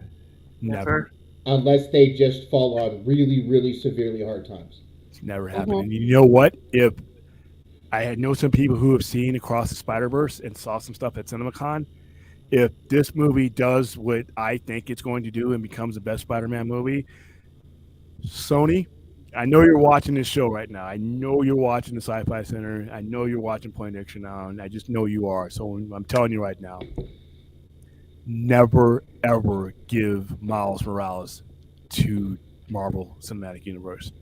Never do that. There is no reason for you to do that. I know Marvel fanboys who think everything Marvel shits out of their anus is gold that you can go take to a pawn shop and sell for millions, but obviously we've seen that that's not the case. And why would you do that, Sony? You've done the work. You have built up the motion picture Miles Morales brand. That's your money. Why would you give whatever percentage Disney gets from producing those movies and adding them to the Marvel Clutterverse? Why would you give them that money? Oh, well, Disney can make $1 billion with it. Like they've always, not the last couple of movies that they've done haven't made $1 billion. And you think that a well done Miles Morales, Amazing Spider-Man 2 and all this doesn't matter. Sony still made the best Spider-Man movies. All right. And Miles Morales, you're talking about a sequel to something that has 2 Academy Awards under its belt. There's nothing that Disney and MCU can give you that you don't already have in house when it comes to if you ever do a live action Miles Morales. You have done the work. You have built the brand. Don't give them that. And plus, Miles Morales, the reason why people have connected to Miles Morales is because he's the Peter Parker that no longer exists, especially on the cinematic universe. He's not anyone's sidekick. He has people that mentor him and give him advice, but ultimately, when Miles Morales is on your screen or on your page, he's the guy.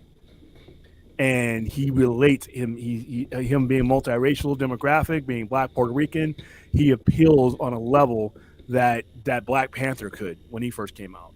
When you do him live action, I do not let Disney or the Marvel Cinematic Universe touch your character. You have done the work, and you've done it well. This movie coming out, if it goes, I've heard from people who've seen all the Spider-Man movies that it's the best Spider-Man movie, and I can believe that because for my money, Into the Spider-Verse is my number one Spider-Man movie overall, and I've seen the scenes, I've seen the clips. This looks phenomenal. All right, everybody's saying, well, his uncle was in the MCU, so what? Sony, don't do it. Don't do it. The situation, Sony, don't do the situation with Amazing Spider-Man 2 and the whole Tom Holland thing, that was a perfect storm, perfect timing. You are not in the same spot with Miles Morales as you were with Andrew Garfield.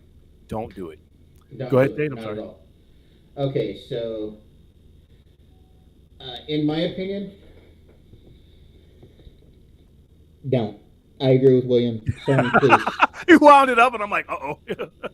just don't. Just no. Don't do it. Yeah. Don't do it. And like Aaron says down here, selling the Spider-Man properties to Disney would be like having Sister Kim's being bought out by Burger King. It's true. It's true. Sister Kim's has built up their name. They've given the world things like this. There's nothing that Burger King could add to this for me. They did the work. They have built up the brand Miles Morales. They've actually done more for the brand of Miles Morales than the comic books have. Okay, so I want to get some of these questions out. All right. Last American Outlaw, I'm going to field this question here. I'm going to field it after. Needs to be mutant racist Captain America, that guiding moral light. Actually, currently, he is known under a different name as Captain Krakoa, which is really weird. But yeah, they're kind of using him in the comic books as kind of a Captain America type character. You mean the guy who cheated on his wife and abandoned her for another redhead just because she looked exactly like her? Left his pregnant wife, I think, pregnant with a newborn. No. Let's get with the Jerry Springer here. Left his pregnant clone wife to go back to the original template. To go back to his original wife. To go back to his original template. She wasn't his wife yet. Who then abandoned who abandoned his child to become a problem to become infected by the transmode virus, only to send him into the future. Left his wife while he knew there were mutant killing marauders out there hunting her down. Left her wife to be saved by an X-Men group that he was no longer a part of. She would have died without them. Sinister was on her ass for like 2 years while he was hanging out with his original redhead. Had cheating on his wife, by the way. But that's all right. And it just left the kid. Absentee dad left the kid. And that, see how that turned out. That guy needs to be the mutant racist Captain America guiding moral light. Okay, and then further, Thade, when the X-Men come to the MCU, do you think Cyclops will finally be treated with respect? Yes, because it's supposed to be the Cyclops from the time period of the Avengers versus the X-Men, which is what the X-Men are getting dragged into after Secret Wars. I hope this gets handled well. I do too. Well, like I said, think they're going to get into some trouble here. I think this is the point where DC, because DC kind of was birthed into trouble because of the fact that they had 80 years of history that people just didn't want to let go of. People love those iterations, those Fox iterations of those characters. They're going to be the fanboy is going to be holding that Bible against them. It's going to be interesting to see if they will accept anything. They still want Halle Berry back with the white wig. Okay, so that takes care of those two questions together. Spider-Man says he hates the Krakoa storyline so much. I've grown to hate it. I don't entirely. The part that I've started to hate is with the Sins of Sinister shit that they're doing. Dude, that doesn't make it. None of that makes any sense. I can't even explain that to people now. I got it on the shelf. I'm like, what? It's convolution. They needed to end this when Hickman left. When Hickman was given his, when he was deciding. When Hickman started this X-Men run, it was so good. It was actually good up until the Destiny stuff happened. It was really good up until about a year ago, and then House of X were wonderful, but the X of Swords was good too. Swords was good. The Destiny stuff was good, and then, like I said, after the first Hellfire Gala, that's when things started going downhill. And this is what they're probably going to base these movies off of. They're going to base these movies off these current iterations, and I'm like, actually, no. They're talking about the rumor is they're going all the way back to Avengers versus X-Men first, and then working towards Krakoa. That's in the neighborhood. Yeah. Well, we got like 5 years. Post writer strike, we got about 5 years, so like 8 maybe. Hickman's Fantastic Four and Avengers: New Avengers is good. It's such a great story. Hickman's first 2 runs with Marvel, so good. Have you read Hickman's Fantastic Four? Yes. Have you read New Avengers? Yes. So I thought they were quality. I thought some of the best stuff he put out. Do you think the Marvels will end with Rogue killing Captain Marvel and stealing her powers? That's been a rumor, but I don't think killing her is going to be the thing. But they're No, they've gotten past that. She won't be able to do. It will make no sense for her to do that now because the powers that Rogue inherited from Captain Marvel were the traditional the Kree powers that she had.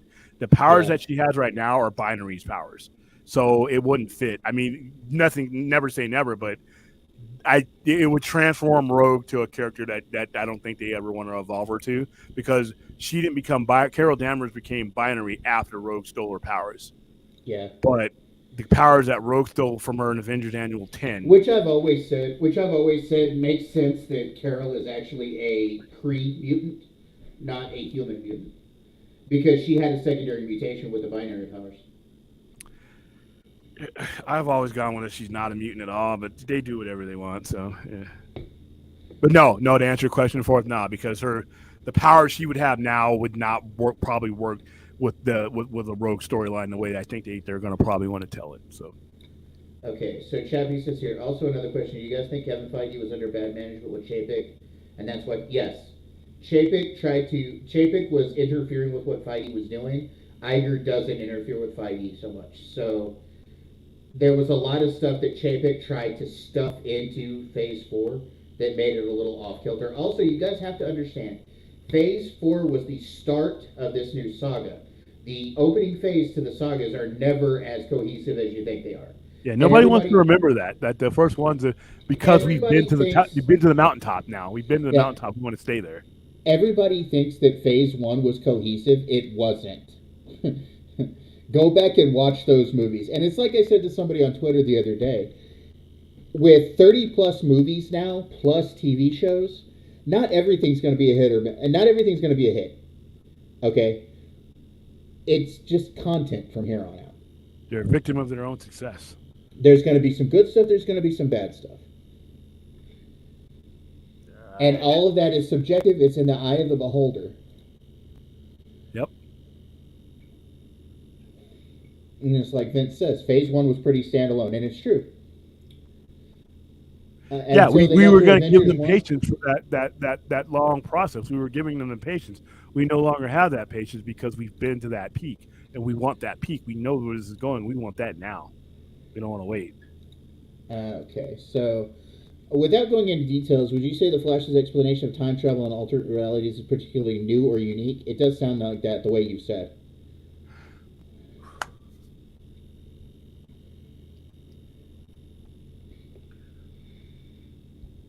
Not necessarily unique, but explained in a way that had it been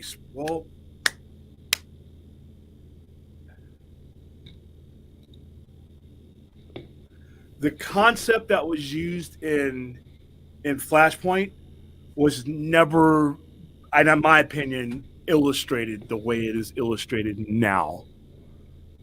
I don't think so. Others may have read Flashpoint and be like, "Oh, I got that point." I didn't get that point, but the person who explains it articulates it in a way that I think the average viewer is going to be like, "Damn, that's cool. I understand that now. That's why this happens as a result of this, and this doesn't have to be a result of that." So let me watch this question again. So without going into detail, do you think the Flash version time travel and alternate realities is a particularly new or unique? No, but it's just illustrated so much clearer here. And given the nature of the movie and the nature of what's coming after the movie, I think that it might change a lot of people's thinking about what's coming next and how they should feel about it. And I'll leave it there. That'll work. I wish you guys had seen this movie.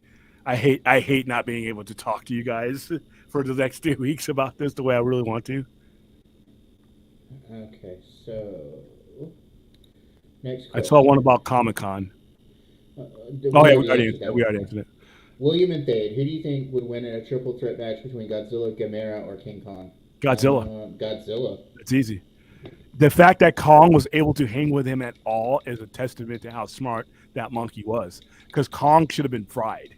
Kong is facing a nuclear-powered, fire-breathing, armored lizard with a tail that can knock down a skyscraper, with partitions and bony partitions that can cut through stuff that you could literally make weapons out of. That's what he was fighting. He should have been fried, and he damn near got fried. It would be like me fighting a giant alligator. I'm gonna lose eventually, and that alligator can spit fire. So, and Gamera is not that much. I mean, Gamera is just a big turtle. Yeah, it's a big turtle, but Godzilla is literally he's a dragon. He doesn't even need to fly. He's just, and I remember the meme that has a gorilla sitting on a rock with it, talking to some kids saying, "I'm gonna do my best, guys," but he's a fire-breathing lizard. So it's like, come on. All right, do the three of you believe that David Zaslav is in it for the long haul? No. And running WB, or do you think he'll sell the studio within? I don't think he's going to sell the studio within 3 to 4 years. I don't think he's in it for the long haul either, because he's 67 years old, and at some point he's probably going to retire. As far as selling it to another studio within 3 or 4 years, nah. I don't think that there's anybody out there that doesn't already have what they need that would spend the kind of money. If he builds up the value to the company, maybe if he builds it back up to $60 billion, what company is out there that even would want it? Apple could probably do it, but Apple doesn't need it. Hey guys, I'm going dark for a second. I'll be back. Okay. Apple could, but it all depends on what the needs of the buyer are in 4 or 5 years, not necessarily whether WB wants to sell it. Yeah, I mean, he wouldn't have bought it unless he was, wanted to make more profit out of it. Not make WB better, profit. There's a difference in that. So I think he's just there to hopefully make a bigger dollar. But long haul, longevity, critical acclaim, I don't think Zaslav is going for that. But as far as your question. I just don't see him. I just don't see it being sold because it can't be sold for another, according to SEC rules, for quite a while anyway. But if he builds the value back up, do the shareholders want to sell? I mean, that's a question for you. Yeah, I mean, Zaslav is up in his years. He's going to want to retire sooner or later. He's probably still. It won't be him. It won't be him that makes that decision. It won't be him to making the decision to sell. That's for sure. He'll be gone. Yeah. Or totally taken out of the equation, taking his very handsome multi-million-dollar severance pay. Sorry, you guys have no idea what these guys walk off with, and it's disgusting. I mean, you could feed everyone on this earth what they get. It's disgusting. But continue. Only from those outtakes forth, but when they showed the outtakes of the original season 1, they showed a lot of comedy, and when you watch the Strange New Worlds season 1, you really realize that it was not like that. But they want to combat the whole Star Trek is too dark and serious. Why aren't there seatbelts on the Enterprise bridge? Gravitation, their gravity system is supposed to keep them from coming to total harm. Because I think the only time they had restraints was on the Excelsior in Star Trek 3, The Search for Spock, when the arms closed up on your thighs. And some pincher bars. Yeah. Yeah. So no need for seatbelts, apparently. Well, it would mess up the flow of action that they want to portray. So no practical reason not to have them. You won't get it doing for the studios working under someone making millions. Of course not. That's retail too. Yeah. Star Trek's not Star Trek has humor in it when it's done right, but it doesn't. Yeah, and again, Lower Decks, guys, it's tongue in cheek. It's really, it goes over your head if you're not paying attention. So that's why, give it a shot. It's very funny. It's contemporary to Next Generation. And if you want to get an idea of what Boimler and Mariner are like, give Lower Decks a shot. Because, I mean, like I said, there's going to be a big crossover between the two shows. And, doesn't hurt seeing them. Yeah, Yeah, Spider-Man is not part of the deal, and that basically would mean that there's no deal to sell Sony because no one's going to buy it. That's Spider-Man's one of the most valuable IPs you could ever have. Yeah, that was one of Sony's better business deals that they lucked out on. Yeah, and I'm pretty sure. I mean, trust me, behind the scenes, Disney is probably like offering them a ton of money. Yep, and they're like going, nope, don't do it. Nope. So here's 4,000. Sony and old Fox movie decisions have had the best opportunity to make the great cinematic stories of Spider-Man, X-Men. Disney will never make something as good as Days. I don't think so, but you know what? I leave myself. I love. We were just talking about that last night. That's my favorite X-Men movie. I mean, we'll see. It's possible. Thank you, Clint. Go ahead. No, you go ahead. You brought that up first. My favorite one was my favorite Spider-Man movie is Into the Spiderverse. After that, it's Spider-Man 2. After that, it's No Way Home. Amazing Spider-Man is up there. The original Spider-Man from 2000 is up there. And then you can put in all the other Holland movies, but I don't have those in any particular order. Yeah, let me bring up one or two things. Yes, Hal, thank you. Again, once you realize that they're just falling to bean counters and profit, you'll understand why Hollywood's so messed up. Well, retail in general. Fourth, don't worry, the shrimp is doing just fine. In fact, I think I'll eat another pickle. Yeah, I got to go to Sister Kim's. I need that. Everyone needs to go. Thank you, Clinton. That's what I was trying to say. Inertial dampeners. I was like, yeah. It's like, oh. Yeah, I was like, yeah, inertial damper, don't seat belts. Also for the drama. That was my answer. Yeah. Yeah. Plus, again, it's more reasons to have space acting. You know, do you shift port side or did you shift, starboard? I will, guys. Trust me, I'm gonna dive into them head first when I get home.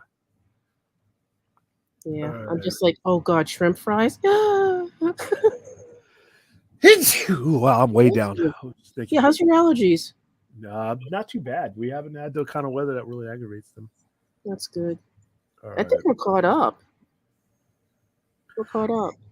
I think we're going to look back on Morbius in a different light once Madam Web is in all the movies that they're releasing are done. I just don't think they've done a great job in communicating it and putting it all together. But I think that I think once they're done with all their movies, I think the picture of what they were doing with Morbius will be just like a puzzle. Mm-hmm. It wasn't great. It was hacked up, but once again, I understood going into Morbius that what they were doing is such a Madam Web. If you understand the nature of Madam Web's powers, there's a way that a lot of this is probably working that we're not understanding yet. That's their job to make us understand, and they haven't done a great job yet. But they're also spending $12 on these movies. They're not really, going $285 million, and they've put themselves in a spot where they have time to tell the story they don't want to tell. Mm-hmm. We are caught up on questions, so. Yep. Do you have any I was there, Clinton. I was there with you when you went. Yep. No, oh boy. One of my disciples that went to there. All right. So what else? We got to cover AEW Double or Nothing. All right. Yes. So Wrestling Geek, will be at T-Mobile Arena tomorrow. Oh, no. At AEW's Double or Nothing. This will be my first AEW show. It is the only major wrestling federation that I have not gone to. You're going to go out and enjoy something, William? Yes, I am. And I'm going to take tons of pictures. Awesome. I've been to New Japan here. I've been to WWE, WWF. I've even been to NWA when I was in the Army in the South. I've been to FSW, which is locally here. I've been all into. This is going to be my first AEW show of any kind. I'm going with the veterans group that has gotten us a block of tickets, and they apparently, what I've heard, have gotten us really good seats. So I will be there. I will be in the building taking tons of pictures. I am putting together a wrestling show. I will announce the name of it here pretty soon, and this footage that I get from it is going to be part of it. So I will be there in the building tomorrow. Like I said, it's tough. Yeah, it sucks when wrestling comes here and I can't. You know what? Yeah, go to sleep. When I used to like wrestling, but I'm not up on what's going on these days. Yeah, I am hardcore into it. So AEW's Double or Nothing. Let's go ahead and share the screen here and look at some of the matches that I'm not as much looking for the matches as I am looking for actually being there at the pay-per-view because, like I said, there's nothing like being surrounded by all your fellow wrestling geeks, even if the show is garbage. This show is not going to be garbage, but even if it was, you're surrounded by your fellow brethren. You're not the weirdo that gets made fun of when he was walking around with his championship belts like me. All right, so match number 1. This is probably going to be the order that they go into, and I'm going to go through these quick, not to bore you guys. Ethan Page and the Guns, Austin Guns and Colton Gunn versus the Hardys, Jeff Hardy and Matt Hardy and Hook.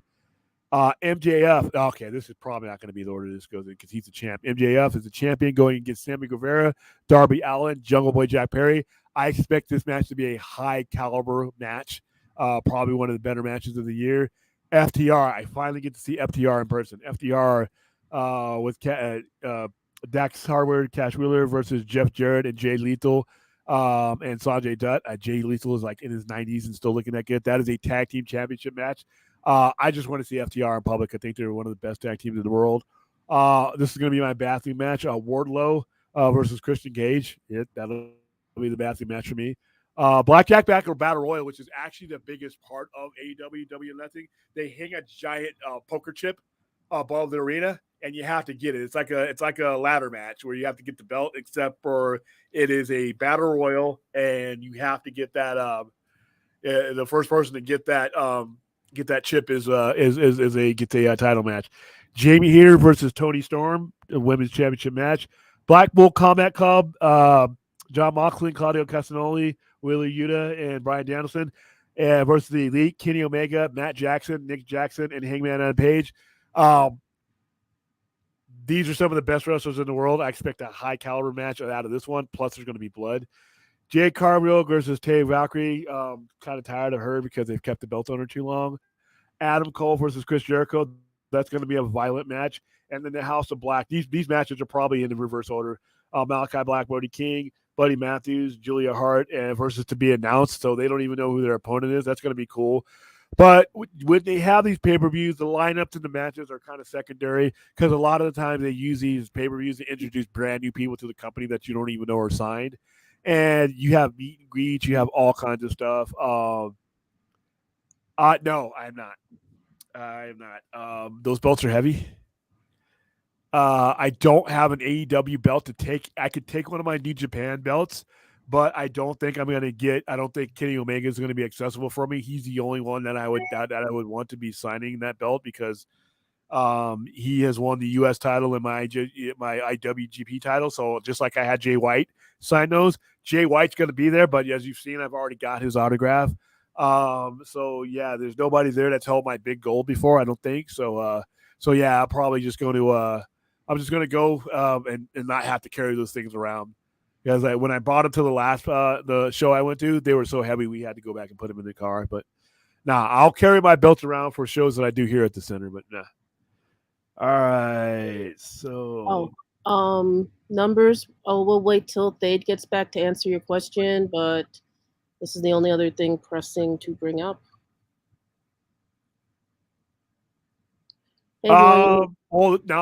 No, it's a downtown. That's where you would have a museum. The Mob Museum is a museum, and that's where your museum. And in most cities, most major cities, your museums of any kind are downtown. And in most cities, your FBI buildings, your federal buildings, your federal court buildings are all downtown. The U.S. federal buildings. So no, not a coincidence at all. Yeah, coincidence. I'm sorry, reverse. Blackpool Comic Club is growing on me. It's starting to. Daniel Bryant as a Hill is slightly starting to grow on me. All right. Oh, let's see. Hold up. Yeah. But this one. I'm looking forward to the Four Pillars match. Yeah, that could be if the Young Bucks and Kenny Omega weren't on the card, I would say that might end up being the best match of the night. But it's for the world title. I doubt MJF is going to lose at this point in his career, but they could shock me. It's happened before. All right. Question, William, what do you think Pat McAfee's show going to ESPN and Pat saying nothing will change about the show? I find that hard to believe since the language is usually PG-13 on the show. That obviously will have to change. That's about it, though. Everything else, he'll keep his stick. But yeah, he can't drop, F-bombs and stuff on it. Yeah. And he doesn't drop F-bombs, but he uses some lewd language and sometimes. William, are you excited to see Seth Rollins break into acting with Captain America 4? I will when I see him. I'm always happy for a wrestler to get into something else because that means that's less dependency that wrestler has on the business and his health deteriorating. So, yeah. You want to answer those Star Trek questions, even though Sure. What are your top 3 Star Trek movies? You can go first. If you have any. Yeah, I do. It's actually 4 of them because 3 of them involve, to me, what is one storyline, which is Wrath of Khan, The Search for Spock, and The Voyage Home. For that, and then for Next Generation, it's First Contact. I always have those in rotation. So. Okay. First Contact. Sorry about that, guys. It's okay. Yeah. First Contact. Wrath of Khan, Voyage Home. Okay. We'll be doing watch parties. There you go. Fade, what are your top Star Trek movies? Okay, so for me, very top would be Wrath of Khan, of course. Honestly, I have to agree with Stella. Because you really can't do 2, 3, and 4 without it being like a conjoined story. Yeah, I mean, because you would say, okay, yeah, Search for Spock wasn't that good, but commandeering the Enterprise always gets my. When I'm feeling a little low, just so you know, I go and watch them commandeering the Enterprise, and it makes me happy. Don't ask me why. Okay, so for me, it would be Wrath of Khan. Then it would be 2. It would be 3 and 4 together. I would consider that one movie, to be honest. Yeah, that's why. And then First Contact, and then right outside of the top 3, my number 4 would be Star Trek 6: The Undiscovered Country.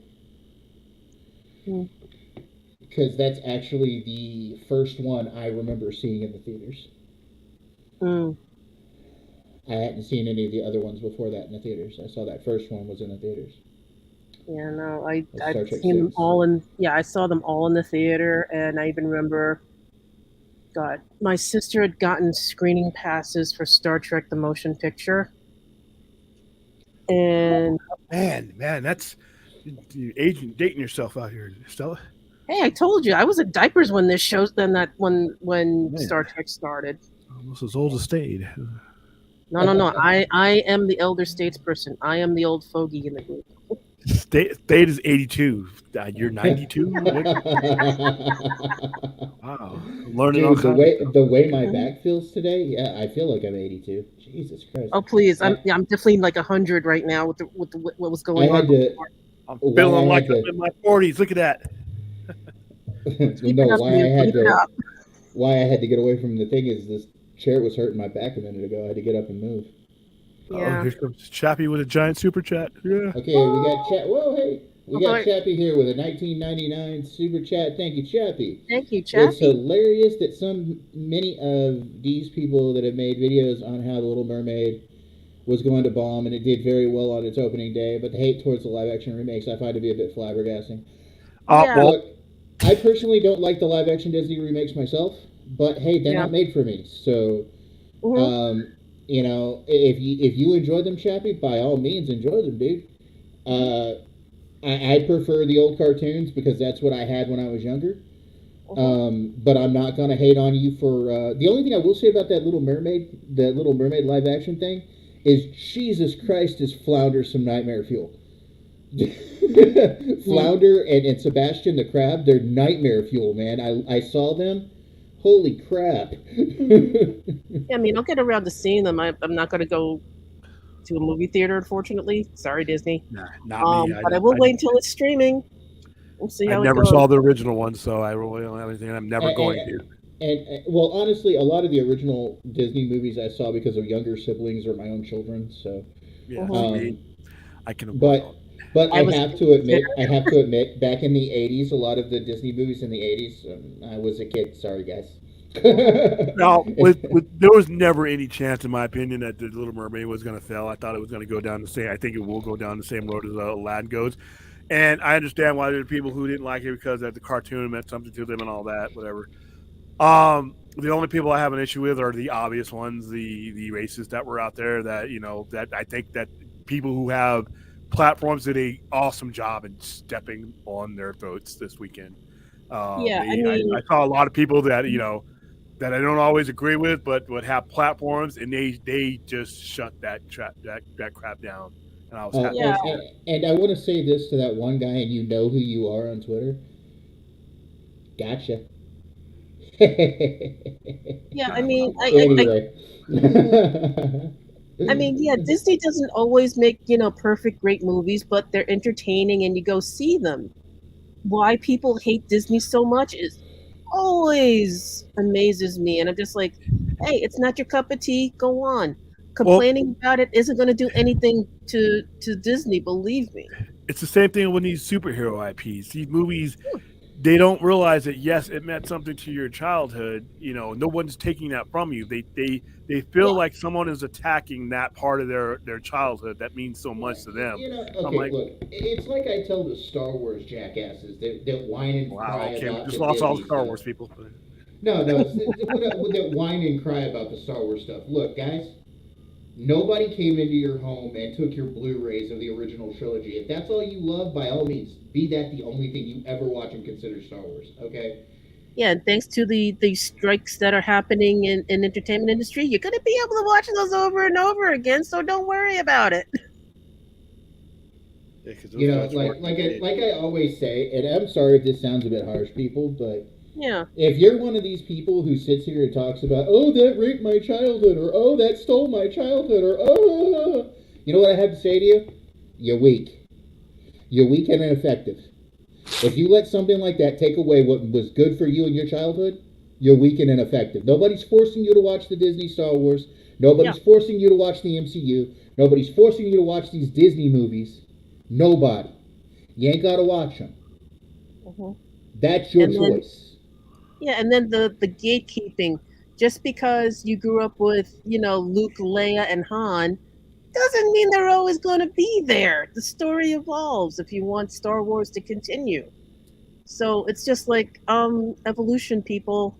Things don't remain the same.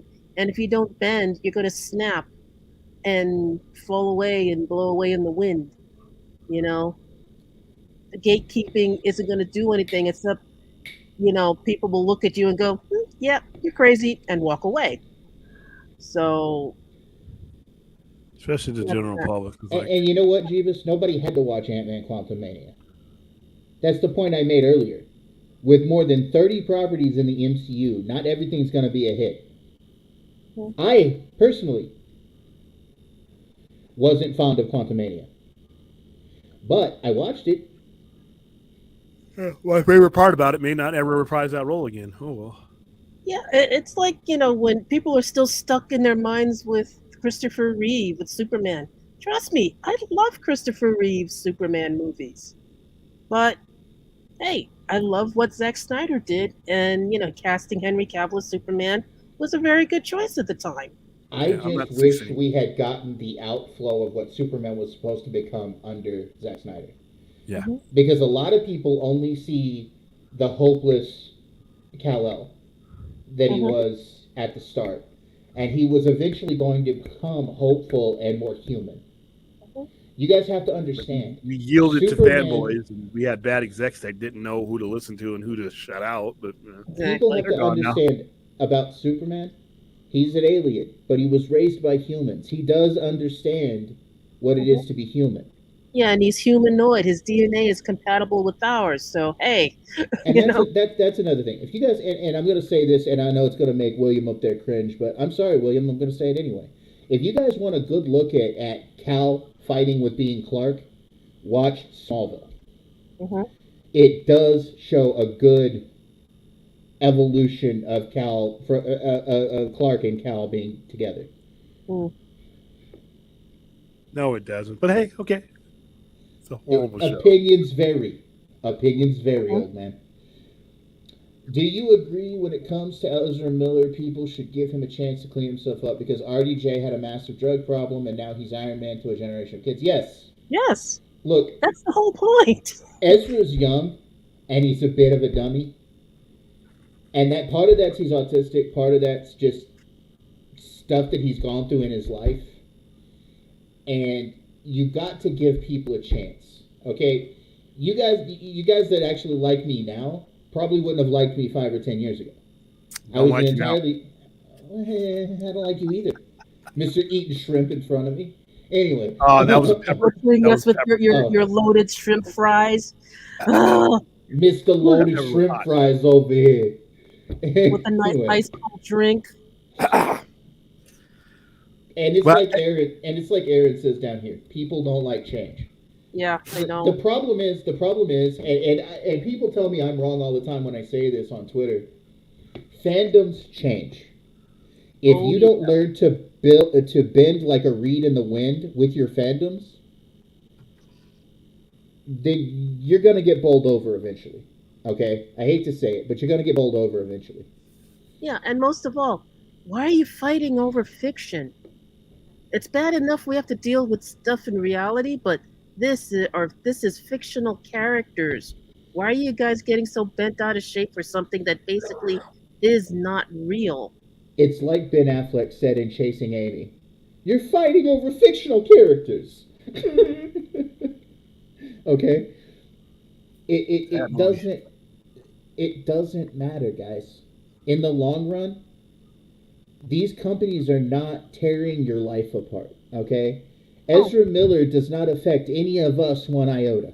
Okay, what he does, what he's done, who he is, it doesn't affect you. Yeah, and again, this is 2023. You have cable, you have streaming, you have books, you have ebooks, audiobooks, all different forms of entertainment. If you're artistic, you draw, you paint, you create something. There is plenty of things to do with your time instead of complaining about things you really cannot change. And again, when I was going through therapy, when I had time, when I was on disability the first go around, I told you the main things that I heard was, you can't change the world, but you could change how you react to it. Okay, Last American Outlaw, I'm going to comment here. Ghostbusters Afterlife was actually a good movie. It was very heartfelt, and it did honor Harold Ramis, who is unfortunately passed on. As for the Rambo updates, I wasn't a fan of Rambo movies in the first place, so they really don't affect me. But if they affect you, just try to not put too many expectations on a movie. Go into it and watch it without... Yeah, open-minded, no precognition of stuff. That's why I told you when I was working in the industry, I was working with a bunch of idiots that, was reading, books and storylines and some scripts ahead of time and would spoil everything for everybody in the office.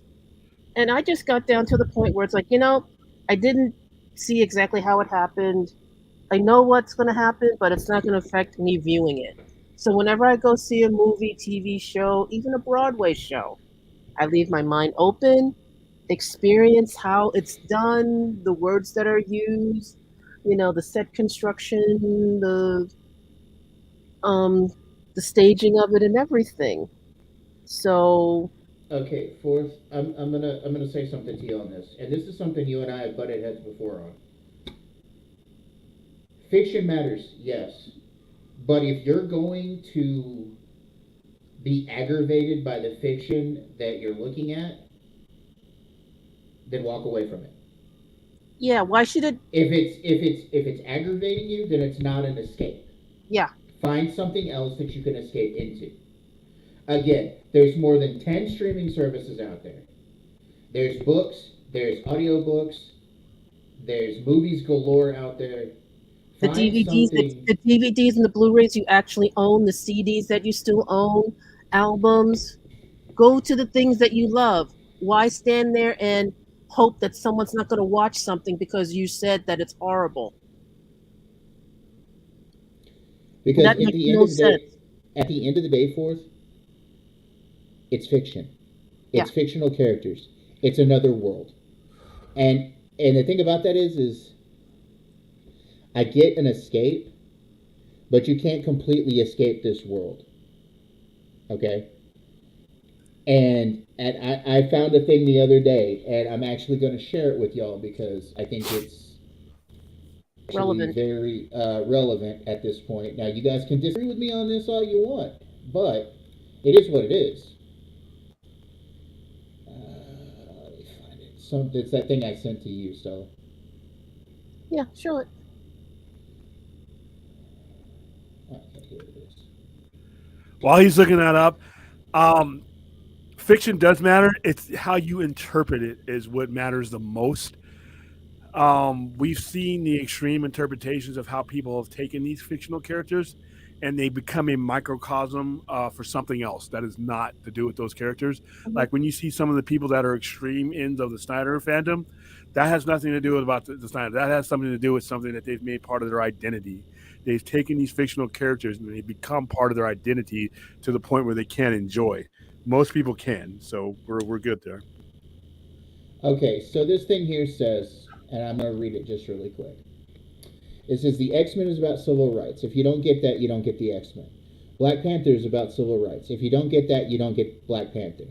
Captain America literally fought Nazis. He is the embodiment of fighting the alt-right. If you didn't get that, you don't get Captain America. The Empire in Star Wars is fascist. The Rebel Alliance is anti-fascist. If you don't understand that, you don't understand Star Wars. Doctor Who was about an alien fighting for all of humanity in spite of totalitarian regime. If you don't get that, you don't understand Doctor Who. Deadpool is pansexual. Fact. If you didn't get that, you don't get Deadpool. Star Trek is about equality for all genders, races, and sexualities. As early as the mid-60s, it was taking a pro-choice stance and defending women's right to choose. One of its clearest themes is accepting different cultures and appearances and working together for peace. It's also anti-capitalist and pro-vegan.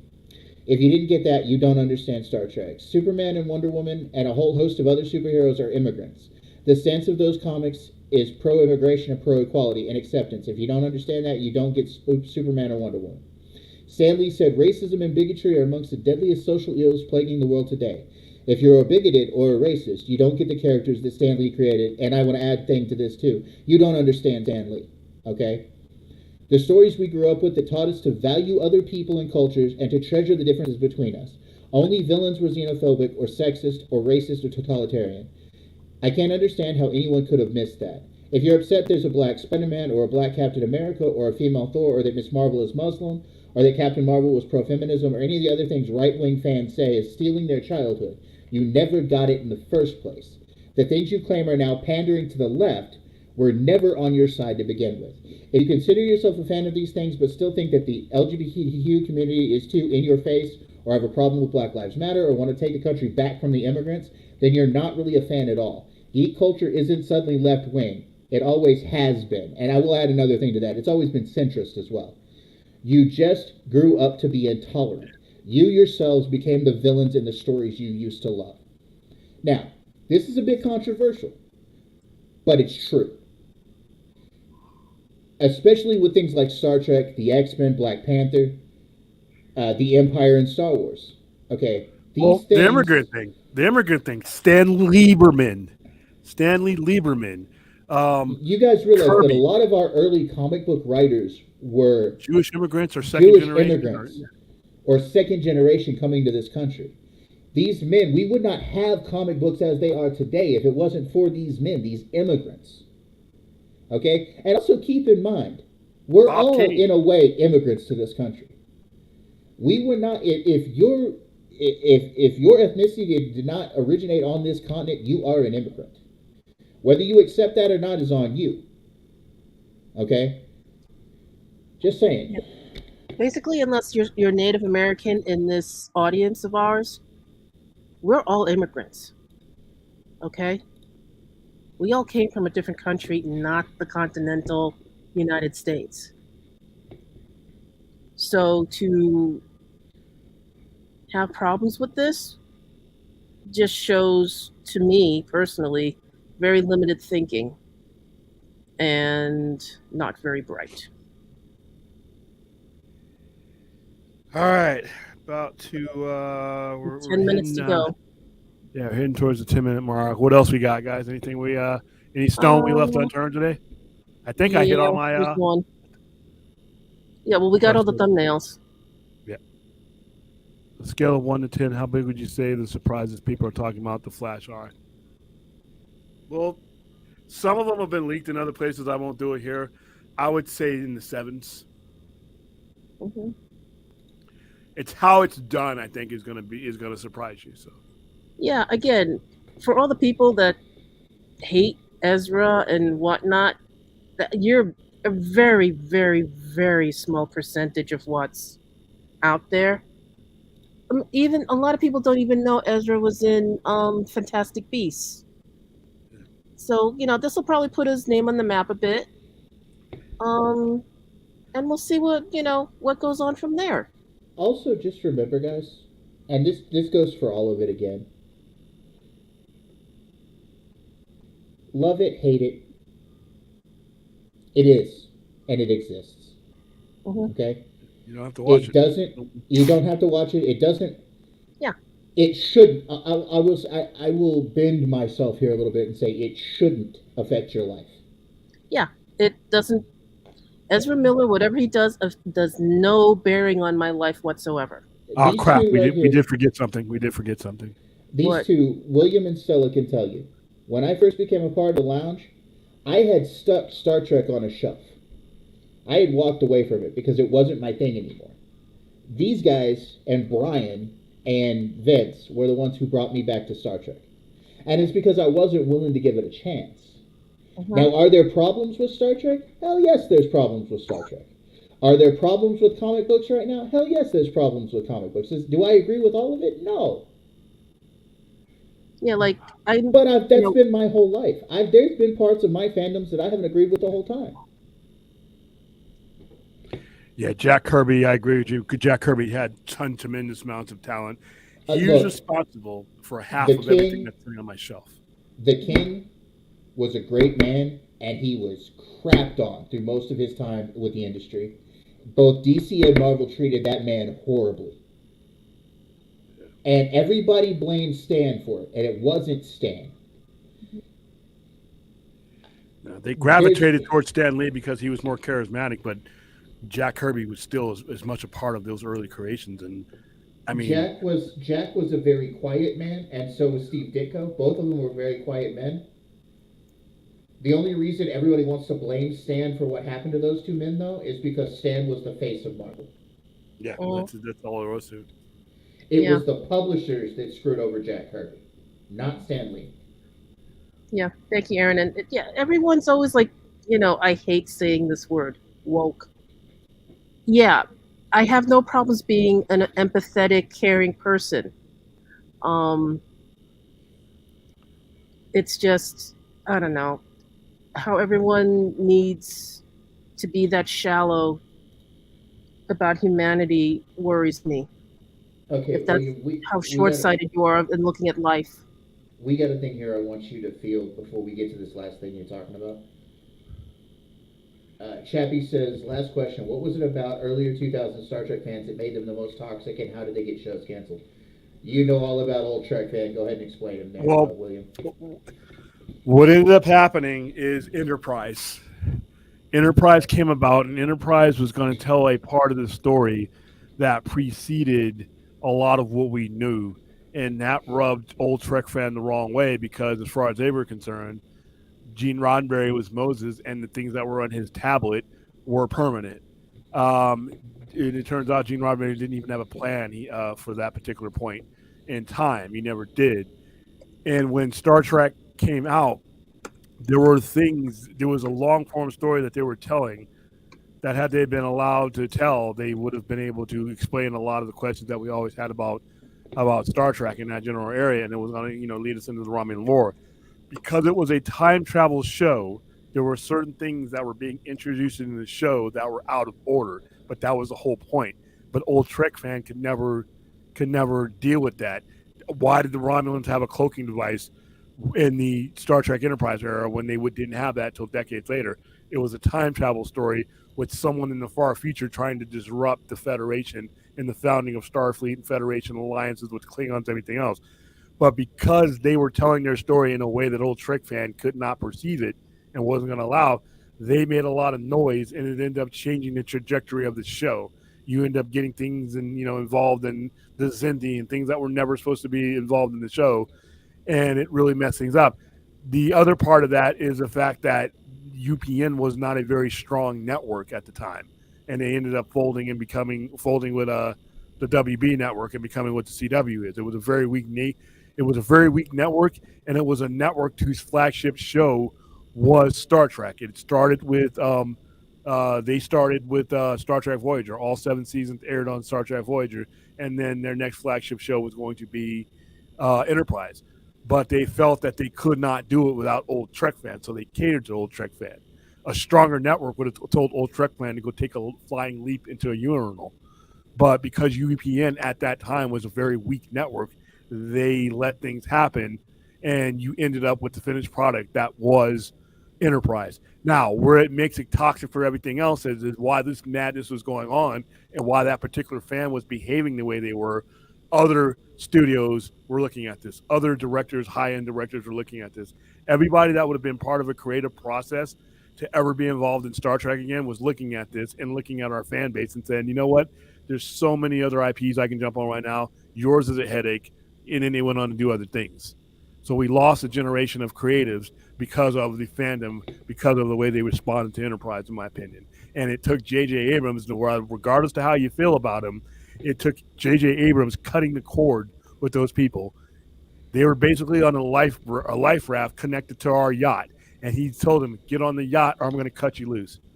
And that's basically what he did with that Star Trek movie. And that is why you have modern Trek, is because that movie introduced itself into a brand new fandom that wasn't entrenched into what old Trek fan was entrenched to. So that's why. Long story short. Is your Hot Pocket ready?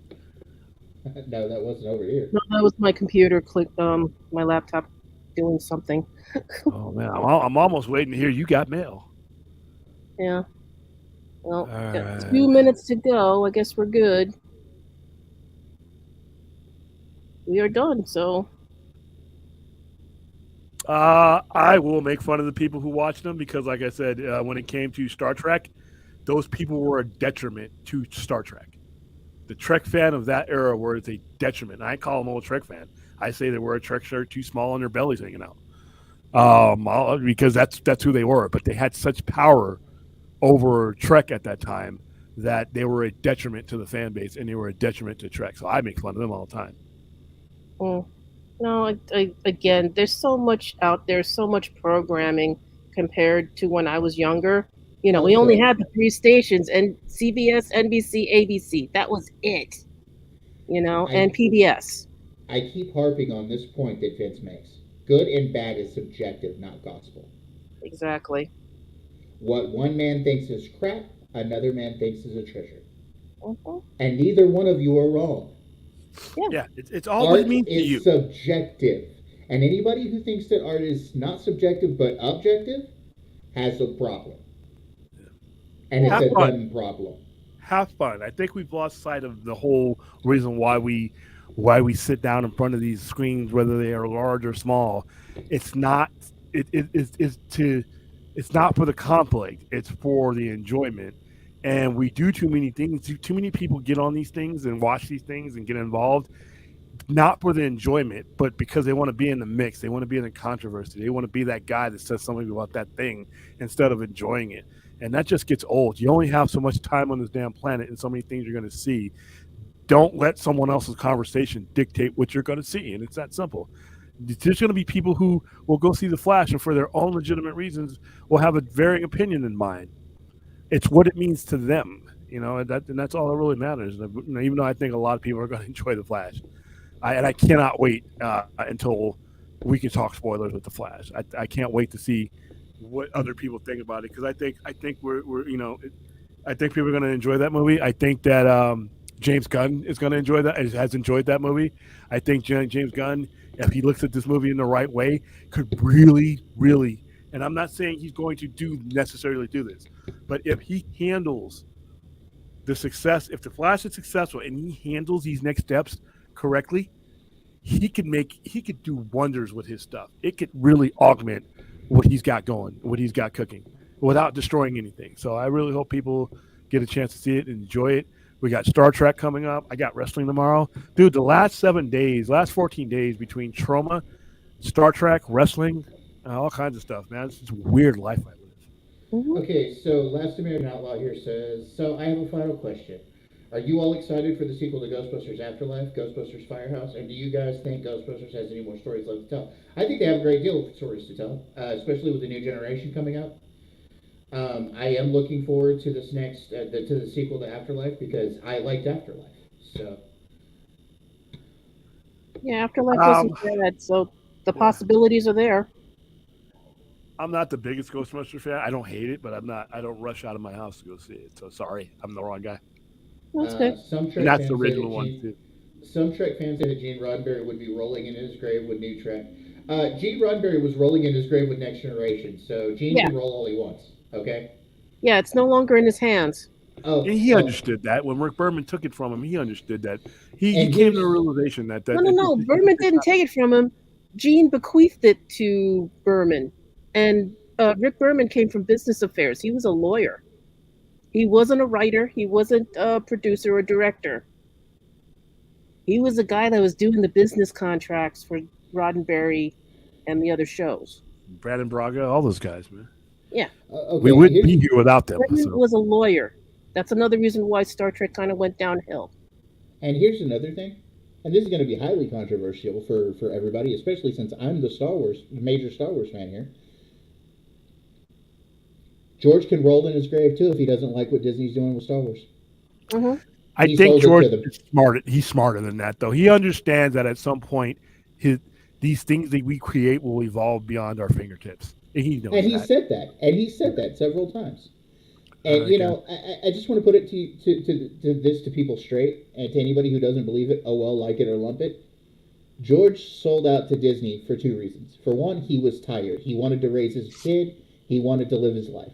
Two, and that was the most important thing. He wanted to raise his kid and he wanted to live his life. But two, he was also pretty angry with some fans that gave him crap. Yeah, and it came from the fans, alleged fans of And it came from people who called themselves fans. And you want to talk about old Trek fan, William? Jesus, old Star Wars fan is horrible. Trust me. Okay. But see, they don't hurt. They don't financially, in viewership-wise, hurt the franchise like Trek fan did. Yeah. So, I mean, Trek fan literally got a show truncated from what was supposed to be a 7-year run and made it so that nobody wanted to touch Trek for 7 or 8 years. Yeah, I know. I mean, Star Wars.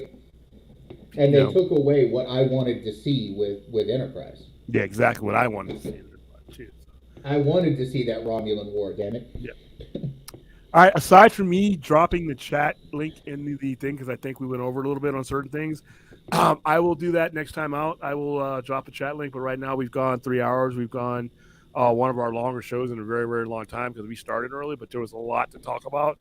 But I've done it. I've done my duty. I have shepherded you in from what was the 27th of May into the 28th of May Memorial Day version of the Sci-Fi Center Overnight Live.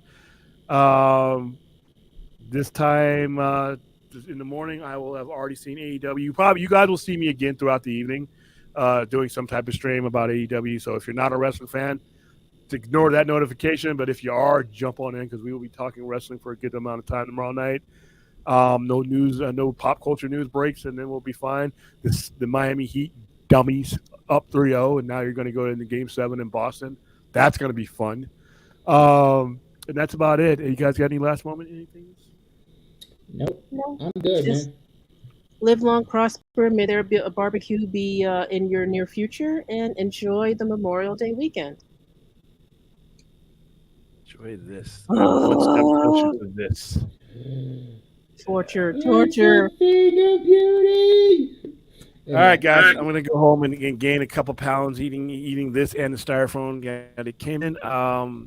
I will see you guys sometime within the next 24 hours with most likely wrestling content. See ya. Enjoy.